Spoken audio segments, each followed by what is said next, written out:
A very good afternoon, Excellencies, ambassadors, permanent representatives to the African Union, distinguished colleagues and friends present here in this hall, and those following us online. A very happy new year for all of you. We are very pleased as Amani Africa to collaborate with the permanent mission of Japan to the African Union in convening this follow-up high-level policy forum on the reform of the UN Security Council. We had the pleasure of having a similar convening last year ahead of the African Union Summit in anticipation of the Summit of the Future, which took place last September in New York, culminating in the adoption of the Pact for the Future. In the negotiations for the reform of the UN Security Council, we have made notable progress within the framework of the Summit of the Future and in the outcome document, the Pact for the Future. There has been almost universal recognition that the status quo no longer delivers to the needs and expectations and the current realities of the world.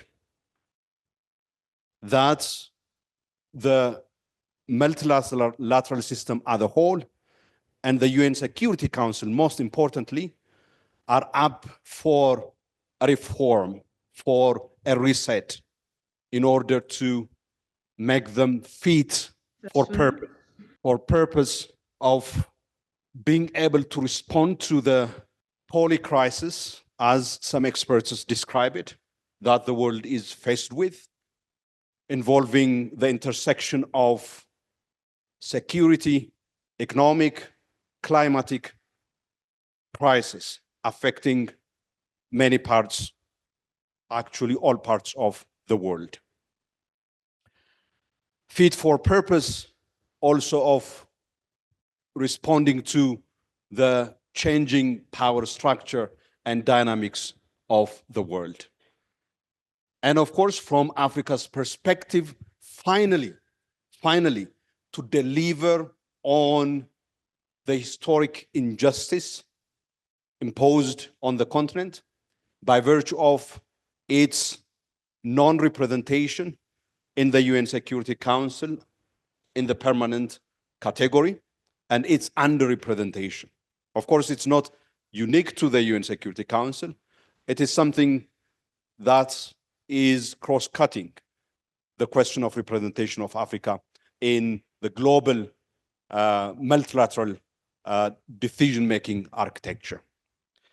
We at Amani Africa had the pleasure of collaborating with, working hand in hand with the Republic of Namibia during the course of 2023 and last year in holding a high-level panel of African experts on Africa and the reform of the multilateral system, which provided comprehensive input to African Union member states in their engagement and reflection on Africa's position with respect to the negotiations for the Pact for the Future, and indeed in the work of the Committee of 10 African Union heads of state on the reform of the UN Security Council.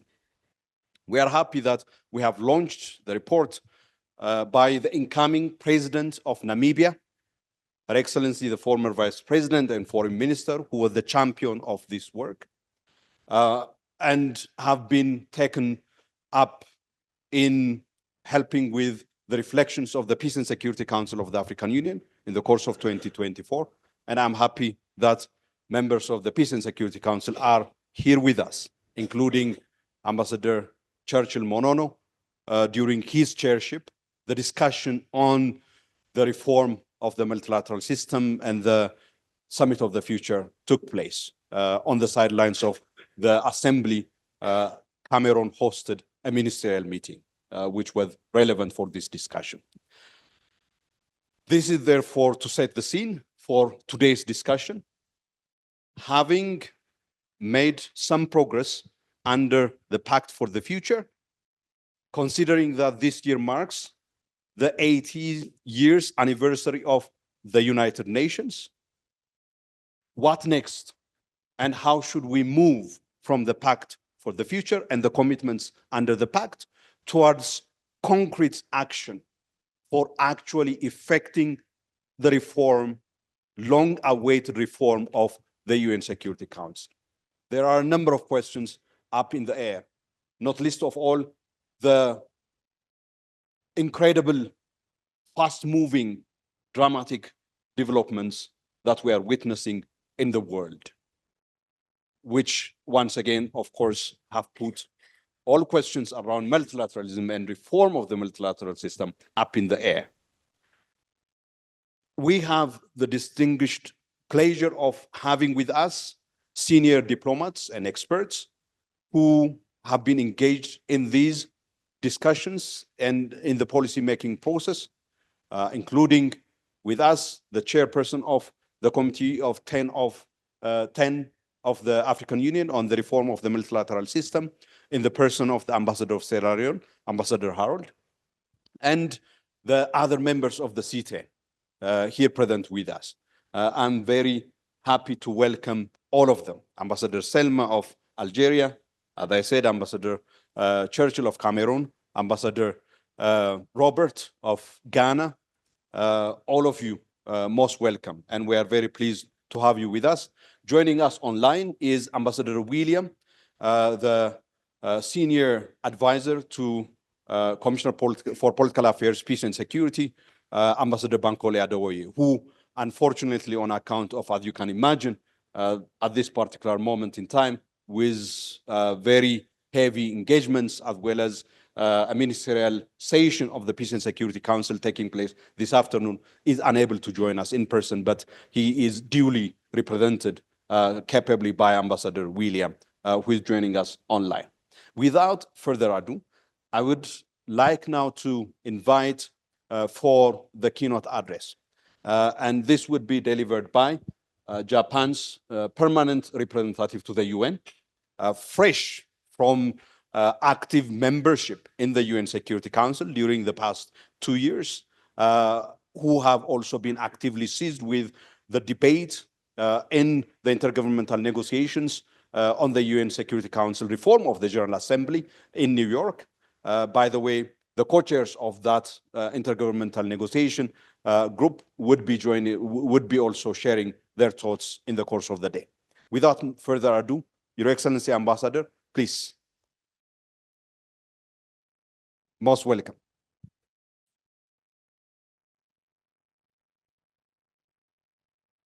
Good afternoon, Excellencies. Director Delso, thank you very much for your introduction. And I'm very pleased to see all of distinguished panelists and colleagues. And I'm very honored to have share our thoughts on this important issue today. And I must confess, this is my first visit to Addis Ababa. It took 18 hours to get here from New York, but I'm very much looking forward to this opportunity. And I sincerely thank Director Deraso and his team at Amani Africa for organizing this today's event. As Mr. Director Deraso mentioned, Japan just finished our 2-year term on the Security Council at the end of the last year, and as you might know, that Japan tried to be in the council for many, that was the last time was 12th time of serving in the Security Council. And next time we are running for the 2032 election. So that is 7 years later. And for the term of 2033 and 34. And it's going to be a competitive election in the Asia Pacific group. And so nothing is guaranteed. But the one thing for sure is that I will not be with the UN mission at that time, and I'm not even a diplomat after my retirement. But I wish all the best my colleagues to have another chance of Security Council. But our strong hope is that for Japan to come back to a reformed council as a permanent member together with African colleagues. That is our main message today. And I can, finish with this phrase, my presentation. But I just want to share some observations from my recent experience in the Security Council today. It was a huge responsibility for only 15 members out of 193 UN membership to fulfill the mandate of maintaining international peace and security there. We did our best to this end, closely cooperating with other council members, including African colleagues. But however, it is regrettable that under the current global situation, the Council could not collectively fulfill our responsibility very often when the world needed most, like Ukraine, Gaza, Sudan, Somalia, DRC, and in our close region, North Korea. On those files, many members and probably the rest of the world are very much frustrated. Very often we could not have a solution out of the Security Council in time. Throughout the past 2 years in the Council, we had to face the stark reality that the permanent members with the veto and the accumulation, the permanent members have a huge accumulation of institutional memory. And our elected members, including Japan, will need to act as opposed to those the elected members. We have a fewer opportunity in serving the Security Council. So the normally elected members to struggle to catch up with the procedure and the rules and procedure. And there are many unwritten practices in the Security Council. So we need to, the elected members need to catch up with the P5 members so that we can equally have our role can be played. And this Security Council, as you know, created 8 years ago. And last year, in September every year, there is a high-level week in New York. And last year, in our understanding, more than 100 countries, the leaders or foreign ministers stressed the importance of Security Council reform in their general debates. And we understand that this more than 110 countries stressed this point is the highest in number in the past. So we recognize that there is a momentum, political momentum for the membership of the UN to tackle this reform work. And another significant achievement of the last year's high-level week was the adoption of the Pact for the Future against Africa, as well as treating Africa as a special case. And regrettably, though, it failed to mention a significant majority support for expanding the permanent category. The Common African Position, abbreviated CAP, is inviolable in our view. Real reform cannot be done without expanding the permanent category. The veto should be abolished, or otherwise, new permanent members should have the same rights as the current P5. This legitimate demand reverberated during the Security Council open debate in August last year, which Sierra Leone successfully convened as the president for that month. I would like to make it clear, Japan fully supports the CAP, the common African position. This year, the United States and France announced their support for permanent seats for Africa, and the UK supports permanent representation of Africa. Russia and China have both called for increased representation for Africa. But of course, we need to know how that commitment be translated. But P5 also showing the positive attitude to the permanent participation of Africa. And as everybody in this room knows, the P5 members support the provision of veto for P5 members. Not all P5 members specifically support the provision of veto for any other else.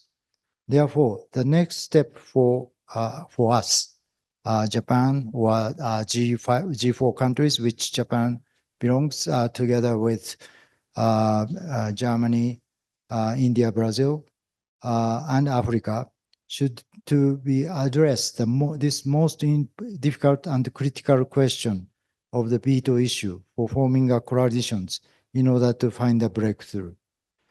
Separately, there is another school of thought in the UN membership, which calls for establishing longer-term non-permanent seats, semi-permanent seat, as some may call them, deeming this as an alternative to new permanent seats. The point is that such proposal categorically deny any expansion of permanent seats or the veto, which falls short of the legitimate aspirations of many countries, including Africa. And we are aware that AU has been clear about its rejection of the idea of longer-term non-permanent seats in place of permanent seats. Let me again repeat that Japan and the other G4 countries support the common African position. The Security Council reform is supposed to be discussed the intergovernmental negotiations, IGN, under the UN General Assembly. Several years ago, I heard that several years ago, somebody told the IGN, the abbreviation, stands for "It's Going Nowhere." But it might have been true then, but not now. Based on the Pact for the Future, the UN member states have stated the dialogue at the IGN to develop a consolidated model of reform in writing this year. Since this could be a de facto negotiation text for a future reform, it is a once-in-a-decade opportunity to push forward this agenda. In the process of consolidation, every country or group who wants to have its voice heard needs to submit its own model. Already, G4, L69, UFC, or Mexico and Liechtenstein have proposed theirs. And the most anticipated now is Africa's model. We welcome that the C10 has publicly announced its commitment to submitting Africa's model. The next question is when. This window of opportunity is very important and too important to miss. Thereafter, a consolidated model must include the expansion in both permanent and non-permanent categories because it is the most legitimate proposal with an overwhelming majority support. If a consolidated model did not include the expansion of permanent seats, it would be, in our view, it would be dead on arrival for the vast majority, including Africa and us. I made this clear to the IGN co-chairs. Africa's voice is loud and clear, but we as pro-reform countries should once again rally around the flag of expansion in both categories. This is to amplify our demand to redress the historical injustice and make the Council more representative. In doing so, I'm 100% sure Japan, and G4 are the most powerful partners of Africa. Let me conclude my remarks by quoting my favorite African proverb. I hope I understand correctly. The proverb goes, if you want to go fast, go alone. If you want to go far, go together. If you want to realize a real reform, which fully reflects the common African position, I think the option is clear. Africa, Japan, and G4 go together. With that, I would like to conclude my remarks. And again, thank you very much for your attention. Thank you very much, Your Excellency, Ambassador. Actually, you may take your seat here, Ambassador. His keynote remark reminded us what transpired in the course of last year in terms of making progress within the framework of the discussions in the intergovernmental negotiation on Security Council reform, in which actually submitted the proposal that was incorporated into the Pact for the Future. Also significant from an African perspective is the historic high-level meeting that Sierra Leone, as the president of the UN Security Council, hosted in August 2024, with President Bayo chairing that historic Security Council reform discussion. From what I understand, discussing the reform of the Security Council in the Security Council was a taboo, and Sierra Leone managed to break that taboo and facilitate that candid conversation, which also highlighted the importance and unavoidability of reform if the Security Council is going to maintain whatever legitimacy and credibility that it has at this point in time. With that, I now kindly request the members of the two panels to join to the podium. Ambassador Robert Afriyie, Permanent Representative of Ghana to the AU, Ambassador Harold Safa, Permanent Representative of Sierra Leone to the African Union. Please join us here on the high table.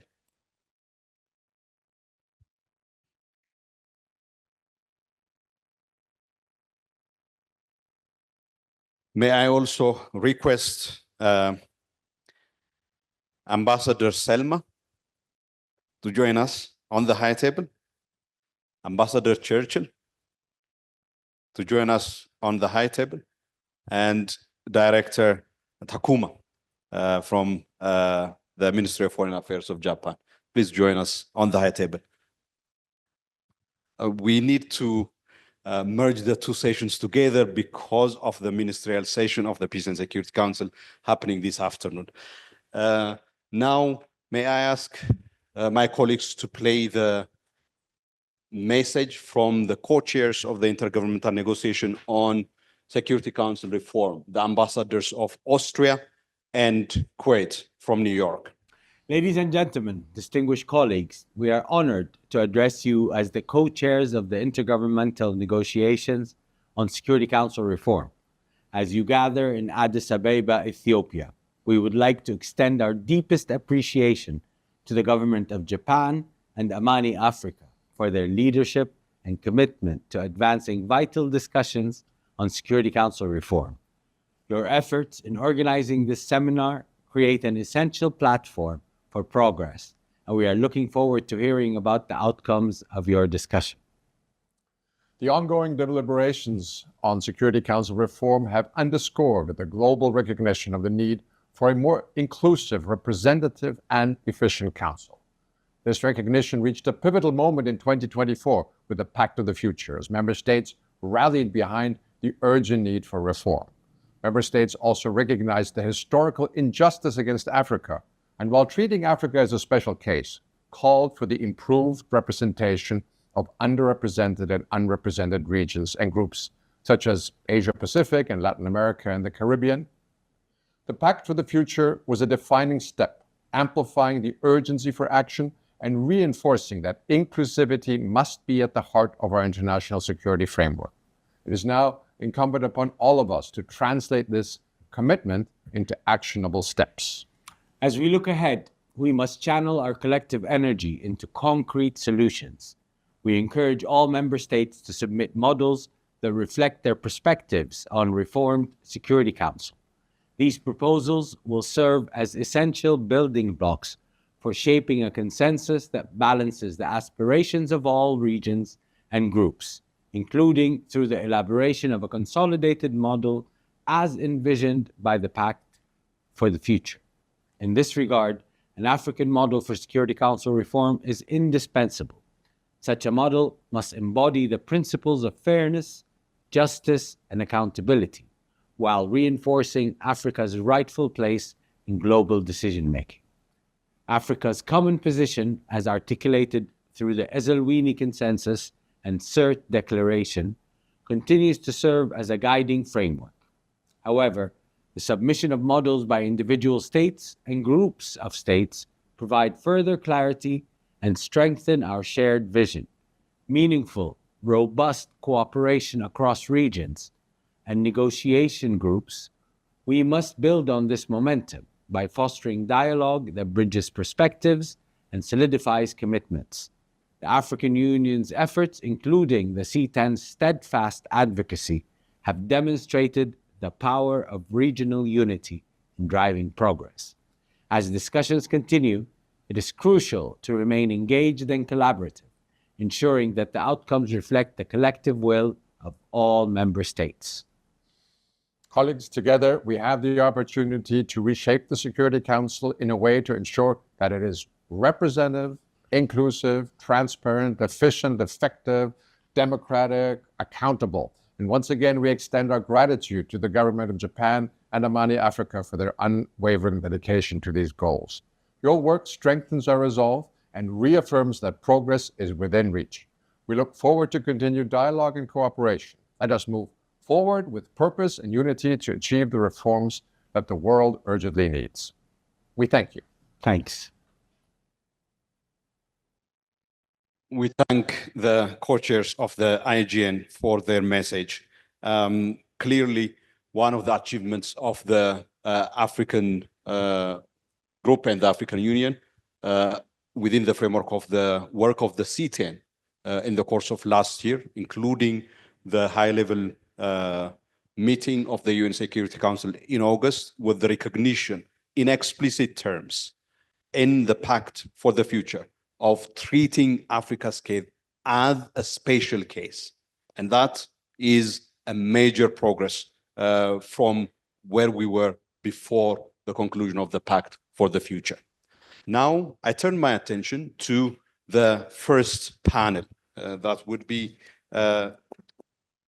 presented by His Excellency Ambassador Harold Safa, Permanent Representative of Sierra Leone and Chairperson of the Committee of 10 on the reform of the UN Security Council, followed by Ambassador Robert Afriyie, Permanent Representative of Ghana to the African Union. Excellency, Ambassador Harold, you have the floor, please. Thank you very much, Dr. Dresser. Let me preface my remarks by thanking Amani Africa and the Japanese Embassy accredited to the African Union for organizing this event. For us in Africa, any and all actions that continue to throw light on our demand for our treatment is a good publicity for us. I know we are a little bit pressed for time, but I would want to make a very brief remark, if only to restate our position as a continent. Now, in doing so, I want to make one point clear, that as C10, the business for us is not to negotiate. That is not what I am here for. The role of the Committee of 10 is to, the chair of the Committee of 10 is to coordinate the position of our continent. And so whatever I say here is a restatement of our previously held position. It may sound like a broken record, but it is important that we restate it, if only for everyone to understand where we are coming from. So, following the Second World War, the global governance mechanisms were designed by the most powerful countries. At that time, as many African countries were still struggling to throw off the shackles of colonialism. Since then, the world has changed, but African countries continue to be denied a seat at the negotiating table, including at the Security Council. Despite these structural inequities, African states are stepping up and contributing to peaceful solutions beyond our continent. So we therefore welcome the adoption of the Pact for the Future, underscoring its focus on forging sound partnerships between the United Nations and regional organizations, as well as sub-regional organizations. No nation, no matter how powerful, can solve today's challenges alone. The climate crisis, inequality, pandemics, terrorism, violent extremism, these are not local problems, they are global. But our multilateral system has proven inadequate in addressing these. It's time to build a new global world order, one that promotes inclusivity and equity for all. The multilateral system, especially the United Nations, should be at the forefront for this. So this leads me to a critical issue, the reform of the United Nations Security Council, the body charged with the maintenance of international peace and security. In its current form, the Council does not reflect the realities of today's world. It remains an outdated post-Second World War relic, with Africa grossly underrepresented. We cannot speak of multilateralism when the structures of global governance are rooted in unjust and unequal world order. Ladies and gentlemen, representation and legitimacy is a necessary condition for a good institutional performance. It is time to reform the United Nations Security Council. The present geopolitical developments have exposed the myriad challenges faced by the Council. If the Council continues to lack fair representation, there is no doubt that its legitimacy, credibility, and effectiveness, and even that of the UN as a whole, will erode. So this issue surrounding the reform of the UN Security Council is not just a preoccupation of the African continent. Almost at every corner of the world, now sees the critical need to reform the global body, given the fact that the organization has become a prisoner of its own internal strains. Africa will continue to seize on any given opportunity to discuss the reform of the UN Security Council. We have little say in the Council's decisions, and we've all the time expressed that. So the Eswatini consensus adopted by African leaders as the common African position on UN reform demands reform of the UN Security Council to give Africa its rightful place. This is not a request for charity, but for fairness. Africa's voice must be heard in shaping the future of global peace and security. Excellencies, ladies and gentlemen, reforms are needed to ensure that every nation, large or small, poor or rich, has an equal voice at the table. Only then can we achieve a fair and inclusive system of governance.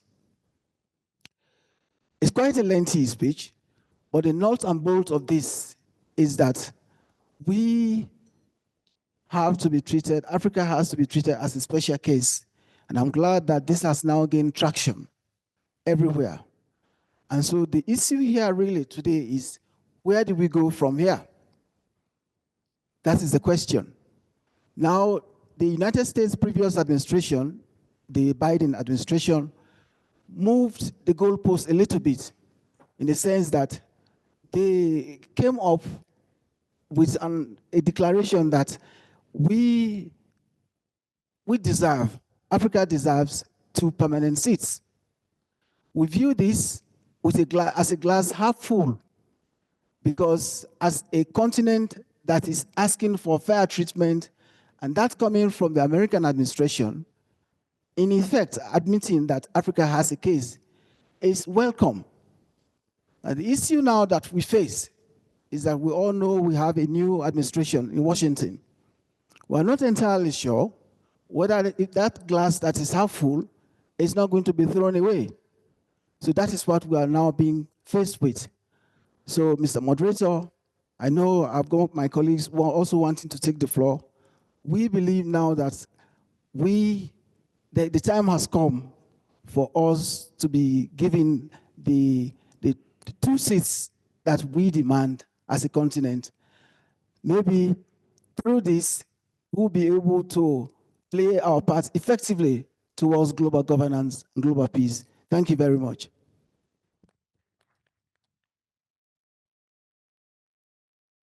Thank you very much, Excellency Ambassador, for those remarks. I think one of the contributions of the high-level panel of African experts on Africa and the reform of the multilateral system in their report, one of the major contributions that they made is that Africa's participation as a permanent member in the UN Security Council will help a lot for the effectiveness of the Security Council, because Africa brings, by virtue of its enormous interest for the effective functioning of the Security Council, a much needed moderating role that facilitates in breaking the deadlock that has frozen the Security Council because of the tension and the contestation between global powers.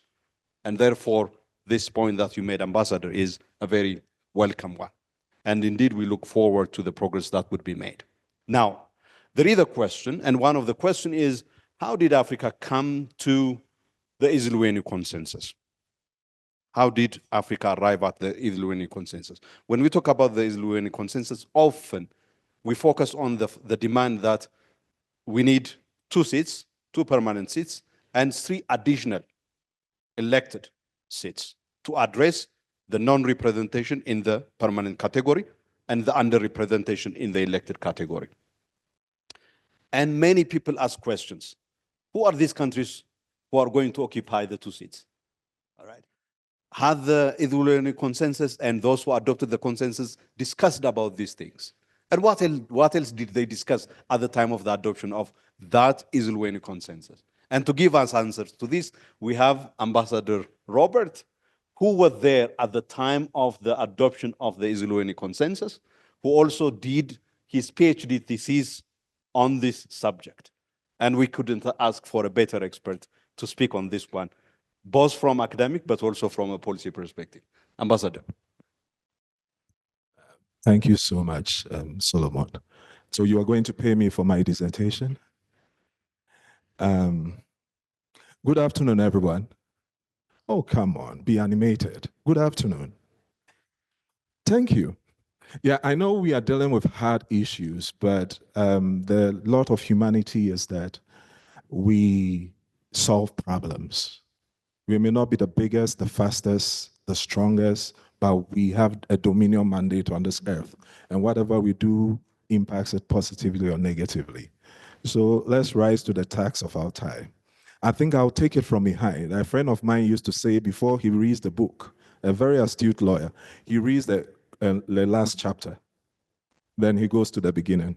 But sometimes the tension is too much. Those of us who tell stories too in what we do as diplomats are very mindful of it. He talked about who is going to represent us.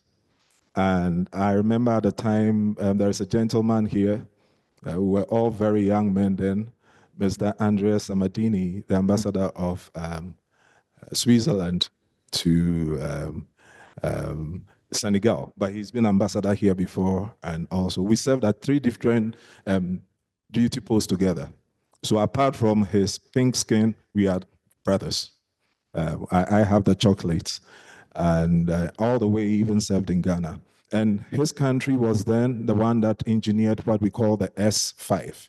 He was one of them, the small 5. And they dealt with the 2 aspects of Security Council reform. One has to do with the structure itself, the other has to do with the working methods. And people sometimes tend to forget that in some time past, the Security Council was a whole mystery. You hardly knew what was going on. It wasn't very accountable. And one of the calls from Ezowini was that the working methods should be reformed. So we collaborated with them. I want this to be remembered, and that we should also remember that out of it came certain advantages which people seem to have forgotten. Until we made that push together with the S5, the African group, and other like-minded countries in New York, there was nothing such as wrap-up sessions with the wider membership. It was just the 50 members. But now they come and tell us what has happened and what we should be looking at over the horizon. It came out of that initiative, the working methods. The second other thing was that we have the E10 sponsored by a resolution at the UN Security Council. We've had the area formula, which has the CSOs meeting with Security Council. This did not exist. People take it to be something that should be taken for granted, but in 2005, it did not exist. And it became firmed up going along. So there's been certain successes along the line. But then to the meat of the issue, the structural change. The structural change, at the dawn of the Security Council, the UN, when they met in Dumbarton Oaks, there were 50 countries. Out of the 50 countries, there were only 4 African countries. The 4 African countries were Egypt, Ethiopia, Liberia, and South Africa. South Africa, at the time, I don't know if it was really representative of our continent. So there were 4. And I'm saying this so we have a context within what we are saying. And this was getting to the aftermath of the Second World War. And they met in San Francisco. Poland became, if you look at 1945, you hear about 51 founding countries, but Poland joined in 1945. It wasn't at Dumbarton Oaks. Only 4 African countries. Where were the rest? They were under the domination of colonialists and imperialists. So they were not representative of the continent as we see it now with 54 countries and 55 territories. Then, as at 1966, now at the time in terms of representation on the Security Council, there were the 5 permanent members that we see now and 6 non-permanent members. The non-permanent members, this was the distribution.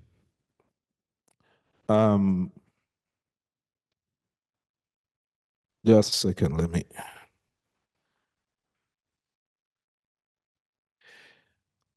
Latin America had 2, the Middle East had 1, Eastern Europe 1, Western Europe 1, and the Commonwealth 1, whatever the Commonwealth meant at the time.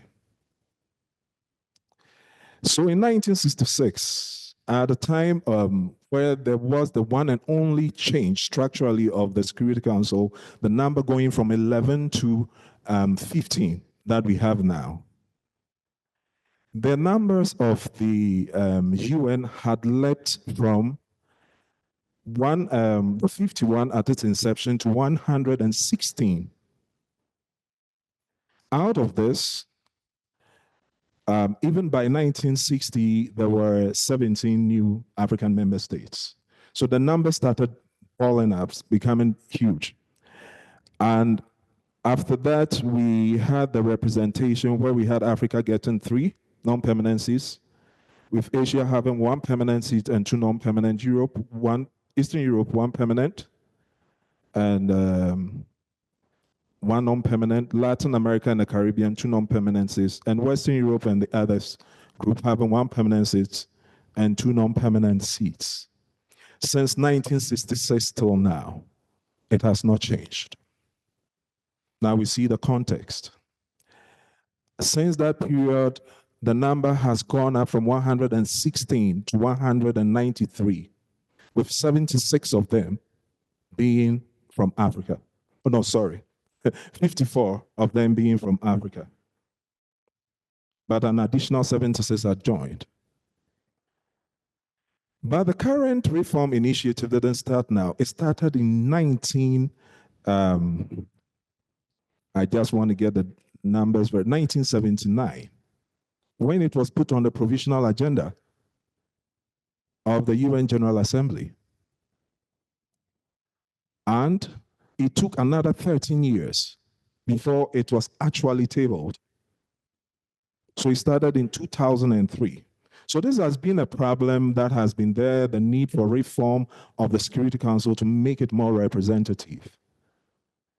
So whilst this began and it started moving, then an open-ended working group was formed. Open-ended meaning it was open to all member states and no definite date was put on it. So in 1997, Africa came up with the Harare Declaration, where we stated an initial position. And it went through various permutations until 2005, when we had the Zolwini consensus in now Eswatini. And when we came out, this was what we had agreed on, that we need 2 permanent seats with all the privileges and powers. In principle, Africa is opposed to the veto, but so far as it continues to exist, we want the same privileges as those who are on the Security Council who are permanent. I'll try and wrap this up very quickly.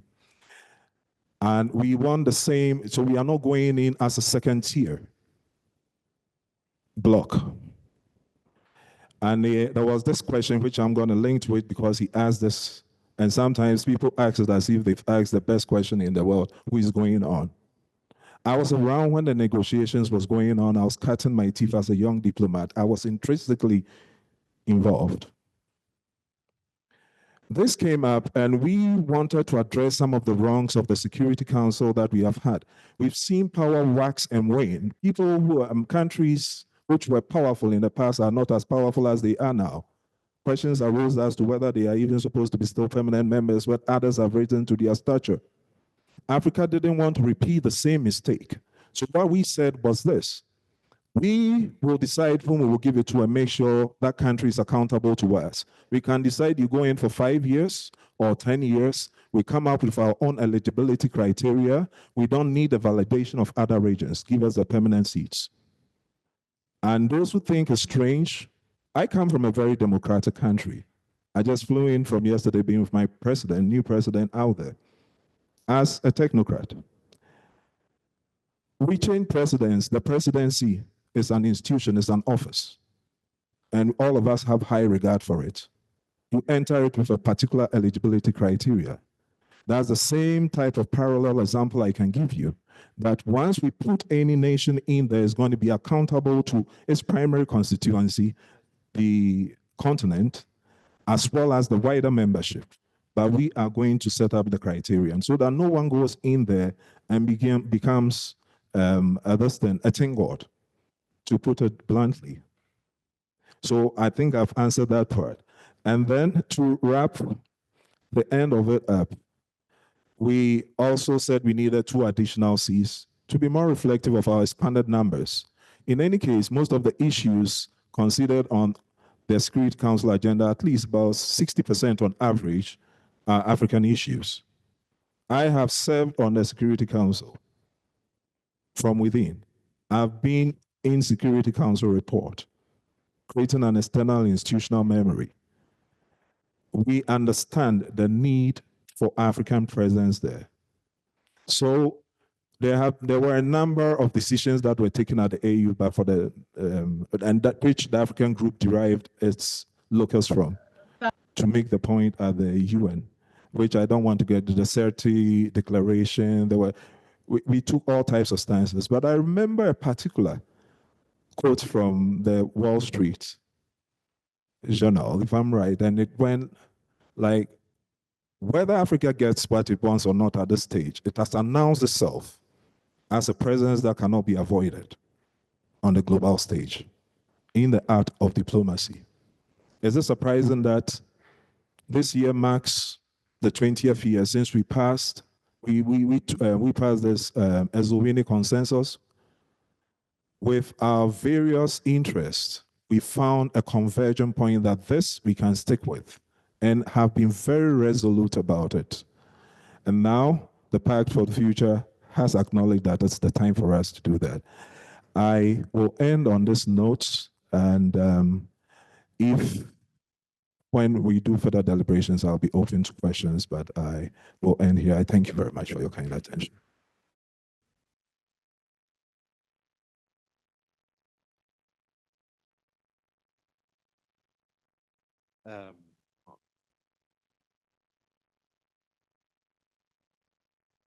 I will give you shortly, Ambassador. But to say that, thank you very much, Ambassador Robert, for that very illuminating expose, providing us rich insight into the background of the negotiations around the Esloveni consensus, and the fact, and also highlighting importantly that some of the questions that are being asked today about the common position are questions that have already been considered and dealt with at the time of the adoption of the Esloveni consensus. I think it's really important that we build on this one. Shortly, we will be listening from Ambassador Selma Haddadi, Permanent Representative of Algeria, which is a member of the Committee of 10 of the African Union on the reform of the UN Security Council. Algeria hosted the ministerial meeting of the Committee of 10 last July, which actually adopted an important outcome that fed into the August 2024 UN Security Council debate, but also subsequently into Africa's engagement in the Summit of the Future towards the Pact for the Future.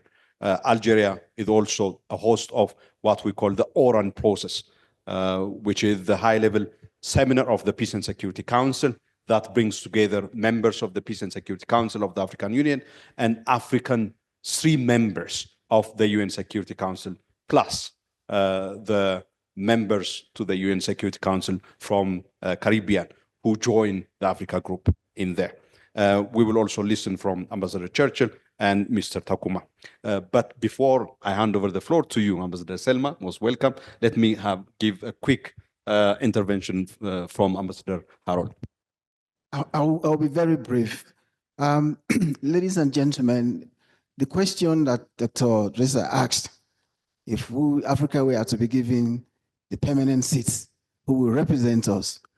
This is a question that gets asked almost anytime we discuss about the reform of the Security Council. Now, I will make 2 points here. The first is, it is a legitimate question. It is a legitimate question. The second point I'll make is, I see it as a passive hostility towards our legitimate right as a continent to have the Security Council seat. Now, the first being legitimate, we've seen over the years how this continent was divided among powers, how it became the playground for foreign interests. So people who think that even though we deserve to have the permanent seat, we want to entertain some level of unease. That is, if Africa were to be given such an opportunity, we not be manipulated by outside powers. There's a legitimate point in that. The answer I will give to that is no. This is a mature continent. We have institutions that will continue to safeguard our interests. We have the African Union. if there are going to be any issue of representation, obviously we will go in-house and decide who represents us. If it is Eswatini that is going to be one of the countries that will emerge, it's not, Eswatini will not represent Eswatini. They will be representing the interests of Africa. So big or small, rich or poor within our continent, do not be worried about who will represent us. You give us the seat, and then we will decide. That is what I think we are mature enough to take that decision. The other part of it is this passive hostility.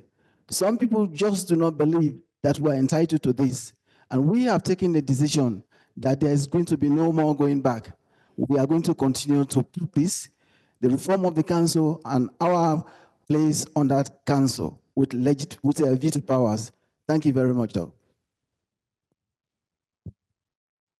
Oh, thank you very much. Good afternoon to all. And let me start by saying that I'm very pleased to be here. And I would like to thank Amani Africa and the government of Japan for organizing this very important forum, and timely, I must say. It happens that I'm the only lady in the podium, so I hope I'll bring a refreshing and a complementary perspective to our discussion today. Very interesting one. Of course, Algeria is a member, as you have mentioned, of the C10. Algeria is currently a non-permanent member of the UN Security Council and chairing currently the UN Security Council in an international context that is the one you all know. So you can imagine the responsibility. But also I wanted to, of course, bearing in mind the comments that were made by my colleagues and brothers, the ambassador of Sierra Leone as the chair of the C10, and His Excellency, my brother, the ambassador of Ghana, with a very useful historical perspective of the African Union position. I thought it would be useful to approach our discussion from a very different angle. Of course, we all know the status of the negotiations, but we also are very happy to highlight the fact that the summit of the future constitute a turning point in really anchoring the fact that Africa has to be treated as a priority and has to be treated as a special case. What do we mean by that? Because usually when we discuss the reform of the UN Security Council and when we talk about the Africa and the African Union, we only look at it from the perspective of historical injustice, about a legitimate quest and a quest for a more equal representation. A request or a quest that is also shared by other regions, but Africa is singularized by the fact that it is completely absent from the UN Security Council by its two components, permanent and non-permanent. This is why it is special, and this is why we need to treat the this historical injustice. But in the meantime, Africa is achieving progress even within the UN Security Council. Let me explain that. We all know that historically discriminant, Africa, though, constitutes 80% of the agenda of the UN Security Council. At the same time, our organization, which is the African Union, has decided to take leadership on the issues of peace and security on the continent by creating the African Union Peace and Security Council, a body that is not as, let's say, is not similar to the UN Security Council, but is still taking responsibility and is a body that has taken responsibility to dispatch missions that have been authorized by the UN Security Council, meaning that the continent, while being discriminated, is taking responsibility of its own peace and security agenda, and having a very, very honest discussion about financing our peace and security agenda. Also a continent that in face of the realities in the UN Security Council has decided to speak, or at least to speak towards, to work towards speaking in one voice through the A3. In fact, A3 format is not only a coordination mechanism. Now it has become a mechanism of coordination.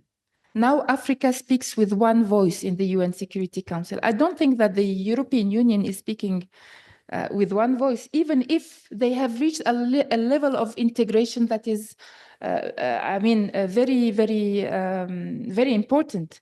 So facing this historical injustice through trying to find ways and means in the meantime that we reach our legitimate, quest of being represented through the permanent membership and the non-permanent membership with all the rights of the permanent membership, Africa is trying to also deal with the reality. Another specificity of Africa and the African Union,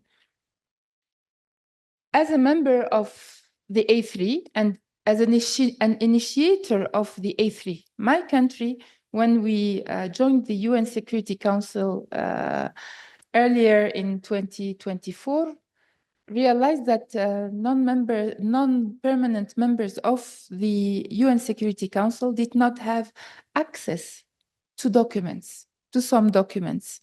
So the injustice is also within the UN Security Council towards the non-permanent members of the Security Council. So it took us 6 months, thanks to the coordination within the A3, to obtain very recently that those documents that were restricted only to the archives, to the permanent members of the UN Security Council, now be disclosed to the non-permanent members of the Security Council to be able to take informed decisions, to be able to have the historical perspective.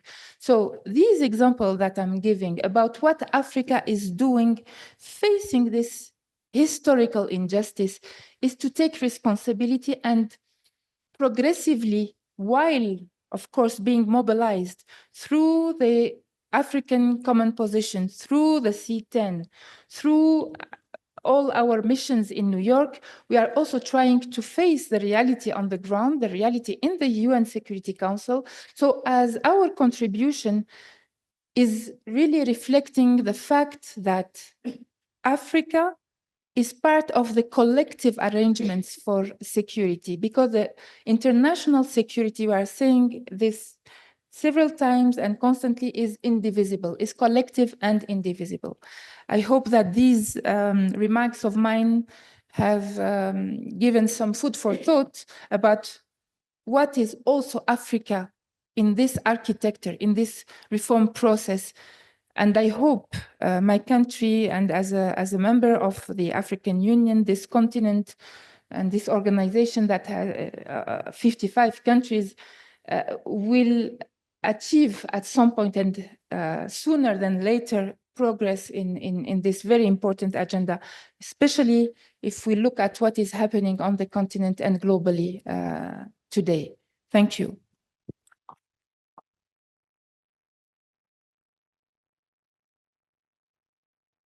I have to extend special thanks to Ambassador Selma.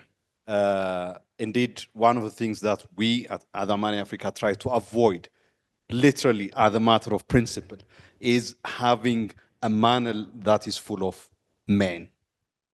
So we do not want to have that. And she saved us.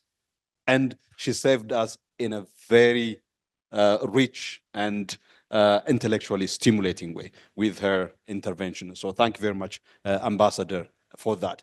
And indeed, I think it speaks to and expands further what Ambassador Robert said about some of the achievements that have been made, not on the structural dimension of the reform of the Security Council, but on the working method dimension of the Security Council.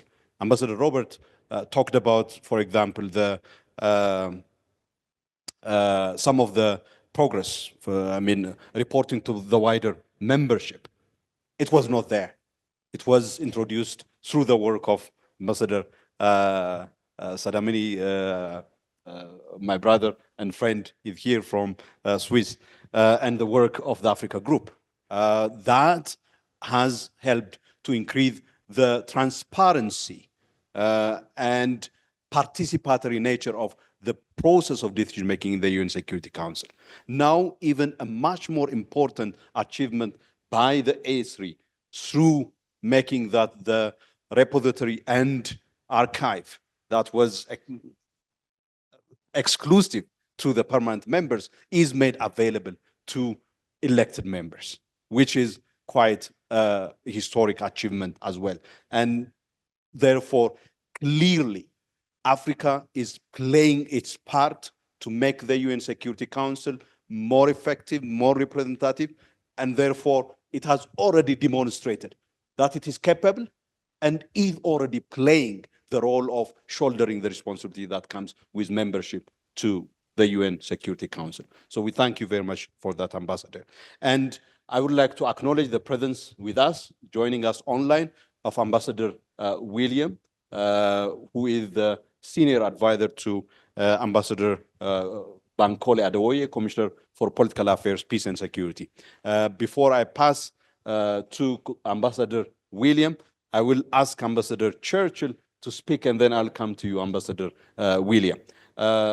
As I pass the mic to Ambassador Churchill, let me recognize also that Ambassador Selma is a candidate for position of Deputy Chairperson of the African Union Commission in the election that will be taking place during the AU Summit next month. We wish you the very best, Ambassador. Ambassador Churchill, most welcome. Yeah, thank you, Dr. Solomon. May I also join my colleagues in thanking the mission of Japan to the AU and Africa, Amani Africa. Friends, Excellencies, you know, if 100 African diplomats have to talk about the reforms of the UN Security Council, they will say the same thing. They will say the same thing in different ways and manners because we have a common African position. So you will not expect anything very, very new from what I'm going to say, but it is highlighting and expanding on one or two issues that my colleagues have also said. And having said this, I would like to say the first concern that we have in the Ezulwedi consensus and the Citre declaration has been that of the historic injustice. And we are happy that this was reflected accurately in the Pact for the Future as within Action 39. The second issue, and that makes it a special case and a priority case. And so we think that when we look at the Summit for the Future, it was a major improvement, you know, in terms of how our advocacy had gone. The second issue had been that of underrepresentation. And as my colleagues have said, and many other scholars have been, when you look at it in many angles, whether in terms of the issues that are being discussed at the UN Security Council, 80% are from Africa. And we have the Esloveni consensus and Seattle Declaration has made provision for at least, I want to insist on this, they say at least 2 permanent members, not just 2 permanent members. If you look at it, it is at least 2 permanent members. And then why? The permanent membership is where the power lies. So Africa wants to participate in decision-making, in the power dynamics of global governance. That is why the issue of at least 2 permanent members with all the privileges that it takes, including the right to veto. And then another issue still to do with underrepresentation has been 5 non-permanent members. Because if you look at it, we have at least 2 permanent members and 5 non-permanent members, reflecting the 5 regions. And then the next issue has been, and I think my colleague Ambassador Safa has dealt on that the AU, the African Union, reserves the right. The African Union reserves the right to elect its representatives. All these are within the Esloveni Consensus and Seattle Declaration, and it is reflected in Decision 876 of the Assembly, the recent Assembly in February 2024. So these are the issues. Now, when we are saying that, okay, now the AU reserves the right, it means we are thinking that the AU will become more or less an agency. In other words, an actor in its own sense, in its own rights. So the AU would be a global actor, just like we have the EU in the UN and so on. So the AU will play a different role, and they have the right. We have surrendered that right to the AU, that they should be the people to select our representatives. And then also, like my colleague said, we have the A3, and then we also have the Oran process where the PSC and the A3, they meet and consolidate and aggregate the African positions that we are going to defend at the UN Security Council. In this case, we have one voice on all of the issues.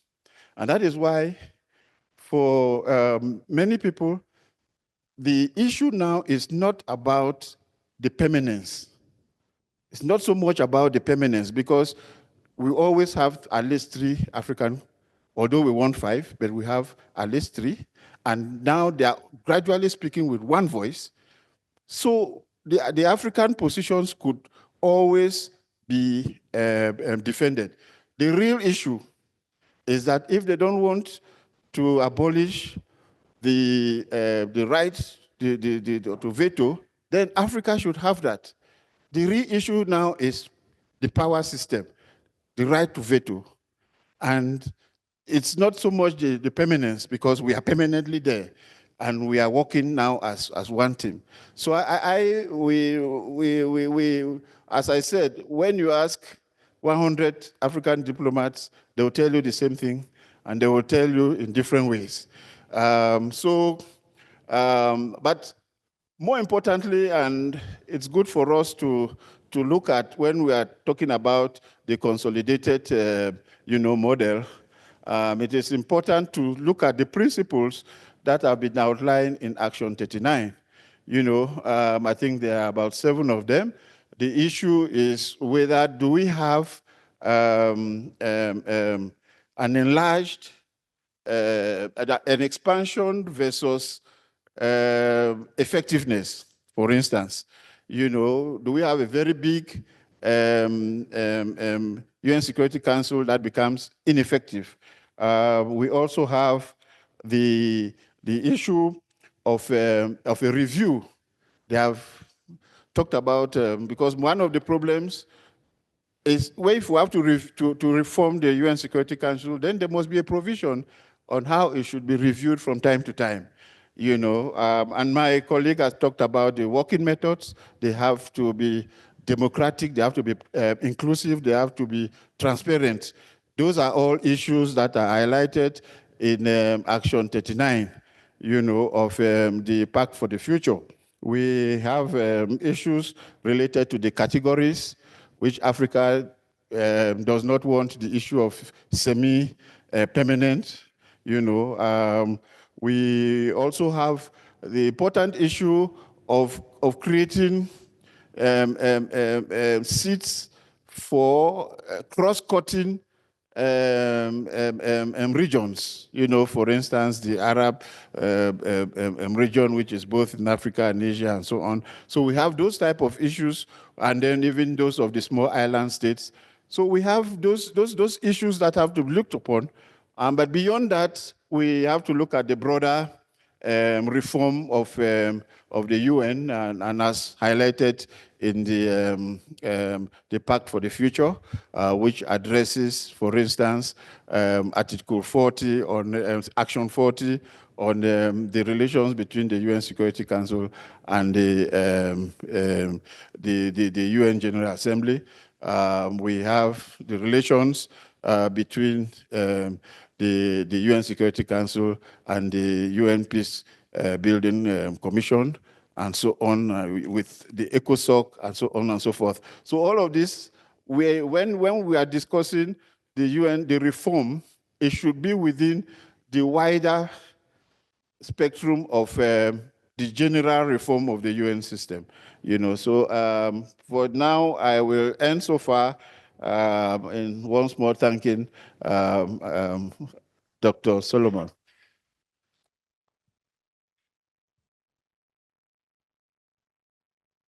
Thank you very much, Ambassador, for adding further insight on the question of whether or not there is anything to debate and discuss about the question of the enlargement of the Security Council in its permanent category, if that is not going to include veto power.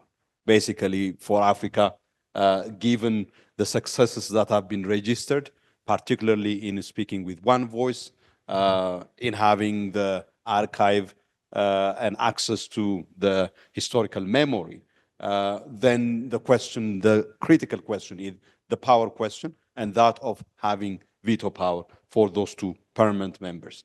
And the clear statement that came from Ambassador Churchill about the fact that, you know, the having larger number of years for elected categories doesn't really in any way come anywhere closer to satisfying the expectations and demands for equitable and effective representation.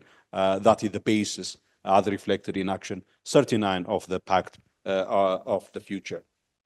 And I invite you to once again read this high-level panel report that actually articulates and clearly reflects on all these issues, including on the question of the allocation of those two permanencies for the Africa Group, where it is clearly stated, as Ambassador and indeed Harold clearly stated, this is actually, if anyone is going to insist on Africa designating those two countries, it is actually making a precondition.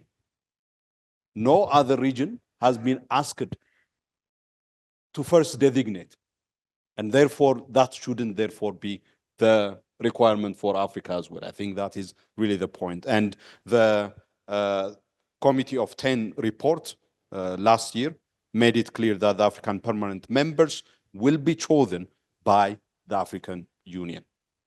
With that, let me ask Ambassador William representing Ambassador Bankole Adeoye to make his intervention.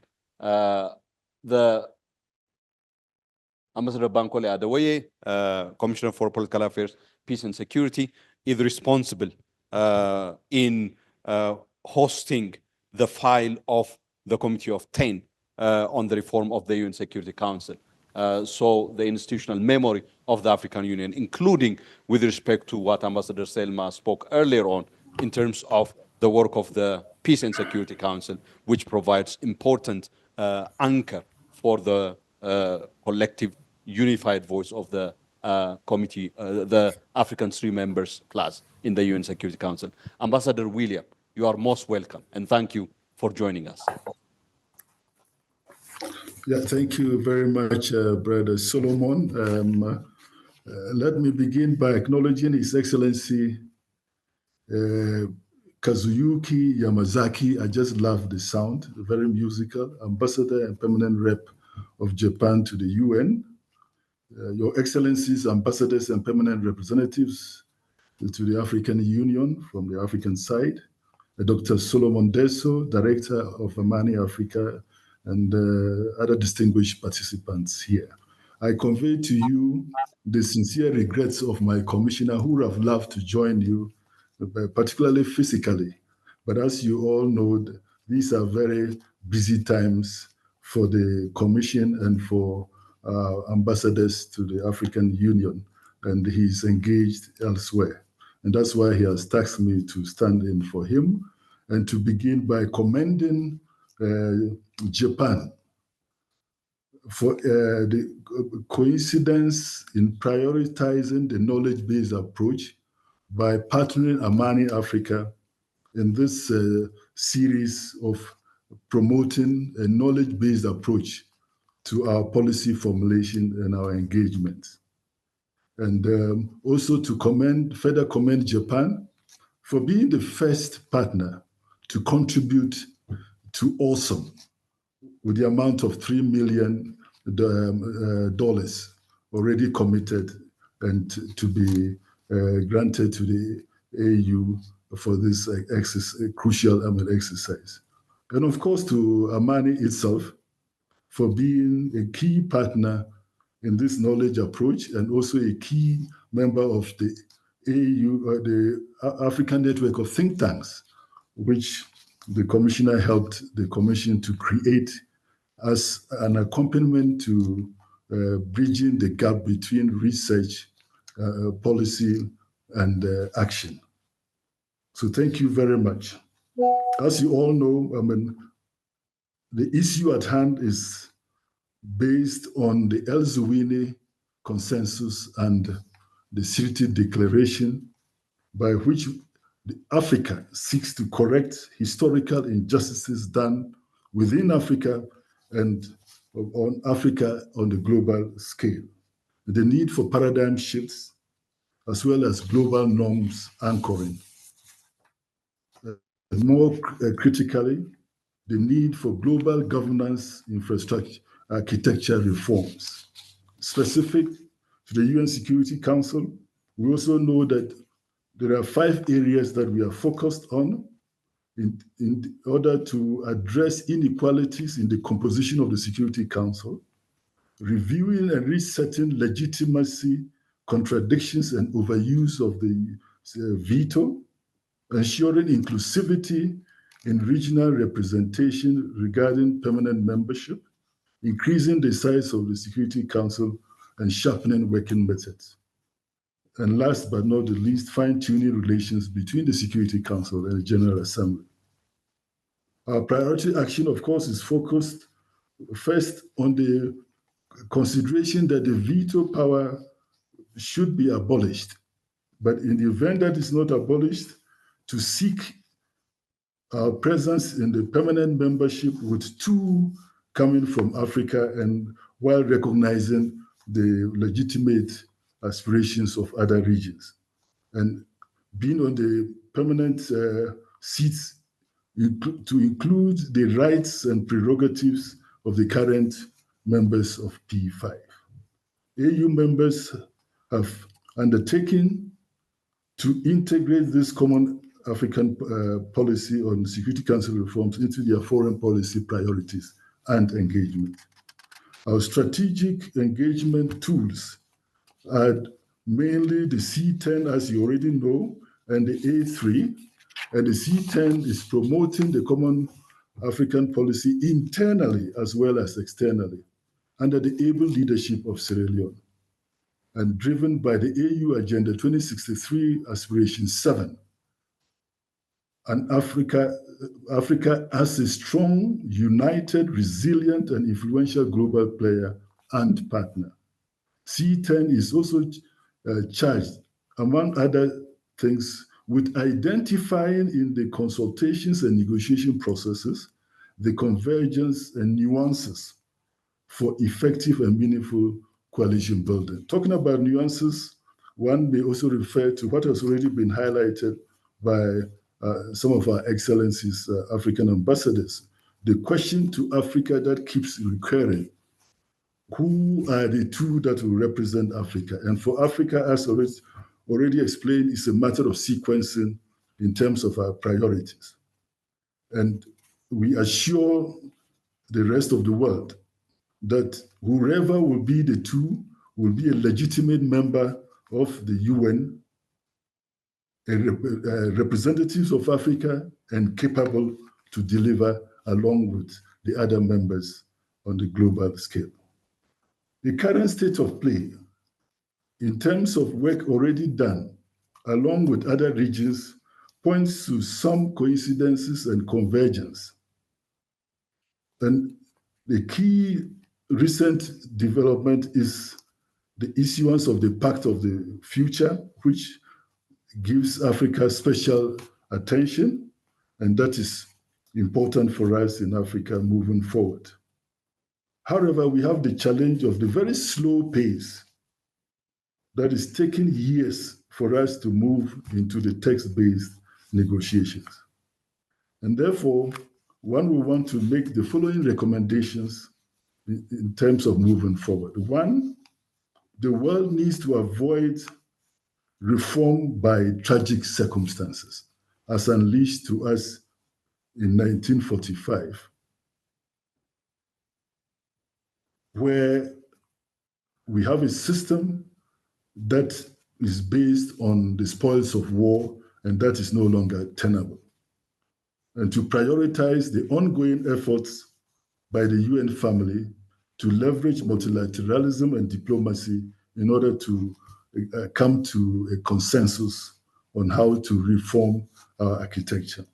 Second, to leverage lessons from current global trends in order to inform the compelling need to move forcefully on the current issues.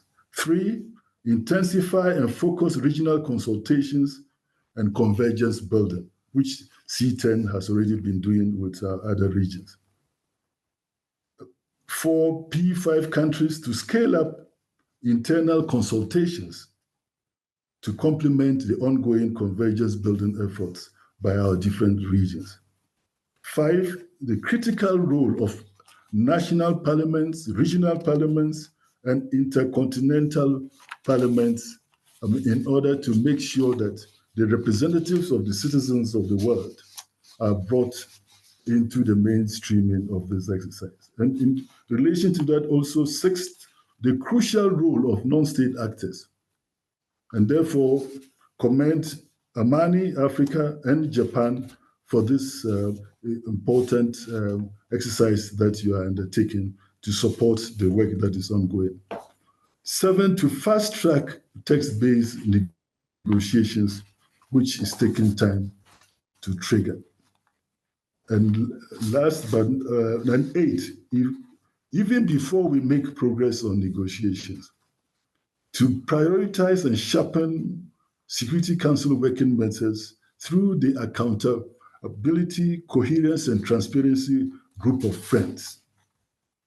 And then last but not the least, leverage the 80th anniversary of the UN and the Pact of Future to help build momentum moving forward.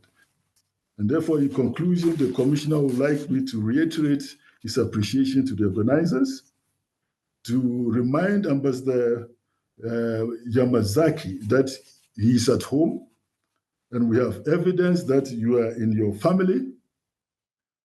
There are the people of Benin Kingdom who have managed to establish direct relationship with the Japanese. We also have evidence that there are communities in Nigeria that have links with China, and this is to remind us that we are all one. No one seated in this hall or connecting virtually can afford to say that he or she does not trace ancestry to this holy land of Africa. And so we must together deliver as one, feeling which would have offended our common ancestors. So let us together move forward to reset this world in a manner that every single citizen of the world, in every corner of the world, feels part of it in terms of shared dignity and progress. And so on behalf of Ambassador Bankole Adeoye, once more, thank you so much for inviting him and for your listening. Thank you. Thank you very much, Ambassador William, for bringing the message of Ambassador Bankole Adeoye, Commissioner for Political Affairs, Peace and Security, on the reform of the Security Council, including the 10 areas that you have identified in your intervention, not least of all the last one, which relates to taking advantage of the 80th anniversary of the formation or the foundation of the UN in order to move forward and take concrete action for the reform of the Security Council by moving forward with Action 39, as mentioned earlier on. Now, before we come to you, distinguished participants, we have one last speaker who would be sharing some reflections, and then it would be open for conversation. Thank you very much. Thank you very much, Solomon. And well, first of all, thank you very much, Amani, for hosting this meeting. It's, well, first of all, it's a great honor to be together with all the esteemed ambassadors here. I'm from Tokyo and working in the Daily Security Council works. And this is a very great opportunity to hear from all the audience and from the African ambassadors about where we are and where we have to go. So I'll try to put what I wanted to say was to take some takeaways from other panelists regarding today's seminar. And well, first of all, we all know that the role that Africa has been playing for regional and international peace and security is on the rise. And on the other hand, we all know that how the Security Council has functioned and a so-called historical injustice, which is heard more and more in international society. And last year, 2024, we've seen the leadership of the African Security Council members, including the C10. And I think the Common African Position, together with some constructive results of the Summit of the Future in September, is gaining more and more support from the international community. One thing I wanted to say, which Ambassador Yamazaki has already mentioned, the position of Africa, Common African Position, is supported by us. And we are on the same page, thinking that the core interest of our position towards a reform is the expansion of both the permanent and non-permanent categories. Last September, during the high-level week, more than 100, maybe 110 heads of states and heads of delegations mentioned about the necessity of the reform of the Security Council during the general debate. But just as Ambassador Williams has mentioned, now it's not only the time of the words, but on the concrete action towards making the reform come real. And what we need to consider regarding this action, I'll just point out two elements. First, those who promote the reform must unite and move forward, maybe putting aside some minor differences that may exist between the models that we have in each group, and not being afraid of some, well-known information that this will not go through, or we have to have consensus first before the negotiation, or anything like that. We have to unite and move forward. And secondly, to go in that direction, just as Ambassador Yamasaki and I think Solomon has mentioned, I really want to see the African model of the reform submitted to the IGN at a certain point. And I'm saying certain point because I think the Africans have their schedule to discuss this at certain levels. And we need all the models to find out what could be the consolidated model, which the two co-chairs of the IGN who appeared on the video has to elaborate. And we don't want the African ambition to be missed in this exercise of the consolidation of the model. And well, just as I said, well, Africa and Japan, and of course, other G4 members, on the same direction in requiring both permanent and non-permanent categories to be expanded. And of course, we have to negotiate, but we have negotiated and made things possible. And I think one of that process was shown exactly in the outcome document of the Summit of the Future, which we've seen 4 months ago. And from the perspective of Japan, we've been supporting consistently that about the necessity of the reform of the Security Council, but at the same time, we think it is possible. When our Prime Minister Shiba participated in the G20 summit in Rio in Brazil, the first summit that the AU was a former member of that summit, he said that the urgent need of reform is necessary and is ready to discuss concrete materials with regards. And from the perspective of Japan, this August, we will be hosting the triannual TCAD, which was originally held in Tokyo, so it's called Tokyo International Conference on African Development. The TCAD Summit, the 9th one, will be held this August in the city of Yokohama in Japan. And from the Japanese government, we sincerely hope that as many African leaders could participate in this summit and maybe discuss many issues, and among them could be the reform of the Security Council. Thank you very much.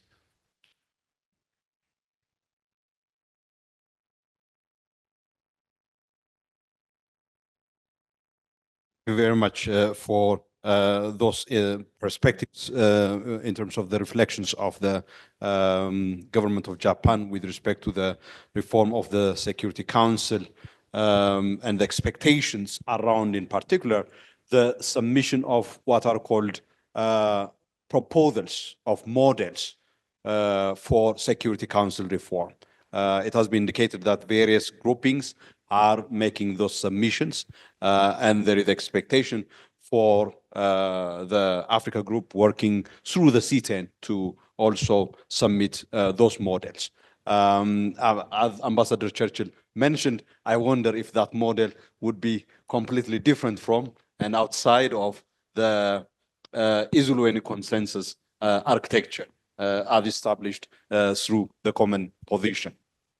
Now, it's important that we open the floor, because I don't want to summarize and raise more questions. It would be good to open the floor quickly, since some of the Excellency, the Ambassador members of the PSC would have to rush out for the ministerial meeting on the situation in Eastern DRC. So the floor is open.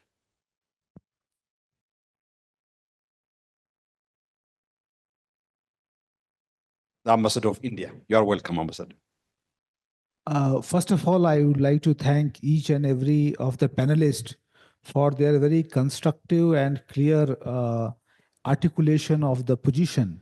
And quite a number of things you have mentioned here are very important for us to take note of. And one is that Africa is mature enough to take a decision that how they should deal with these issues. So as a major developing country, we have always believed and trusted the capabilities of Africa. And you would recall that in 2023, when India was having the presidency of G20, Prime Minister Modi did a landmark initiative to reach out to all the members of G20 to bring African Union as a permanent member of the G20. So we are very happy that this momentum is continuing, and we all are working together to make sure that the UNSC reforms takes place.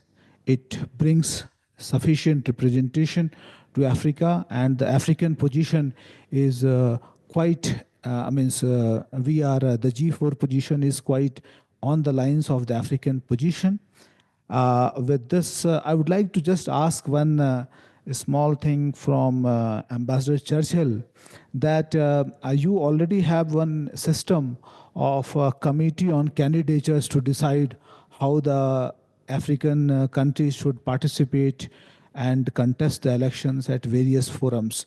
So, do you have any preliminary ideas that if such kind of reforms takes place, and when you go with this agenda to the UN General Assembly, then you can able to tell to the UN General Assembly that these are the models which are available, through which we are in a position to decide the candidacy, so that the General Assembly at a large, which consists of 193 members, they get certain amount of idea and some clarity on this. Thank you.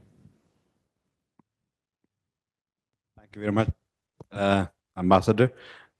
Any other requests for the floor? Okay. Professor Konstantinos. Thank you, sir. Please. Well, let me thank Amani Africa for its wonderful work you were doing in the first place. And also the Reddit panel that you brought here. Forgive me for asking this question, but one of the problems I have is, why does Africa want to be a member of the Security Council? This is the simple question. We in Africa, we have almost 39 countries that are in conflict now.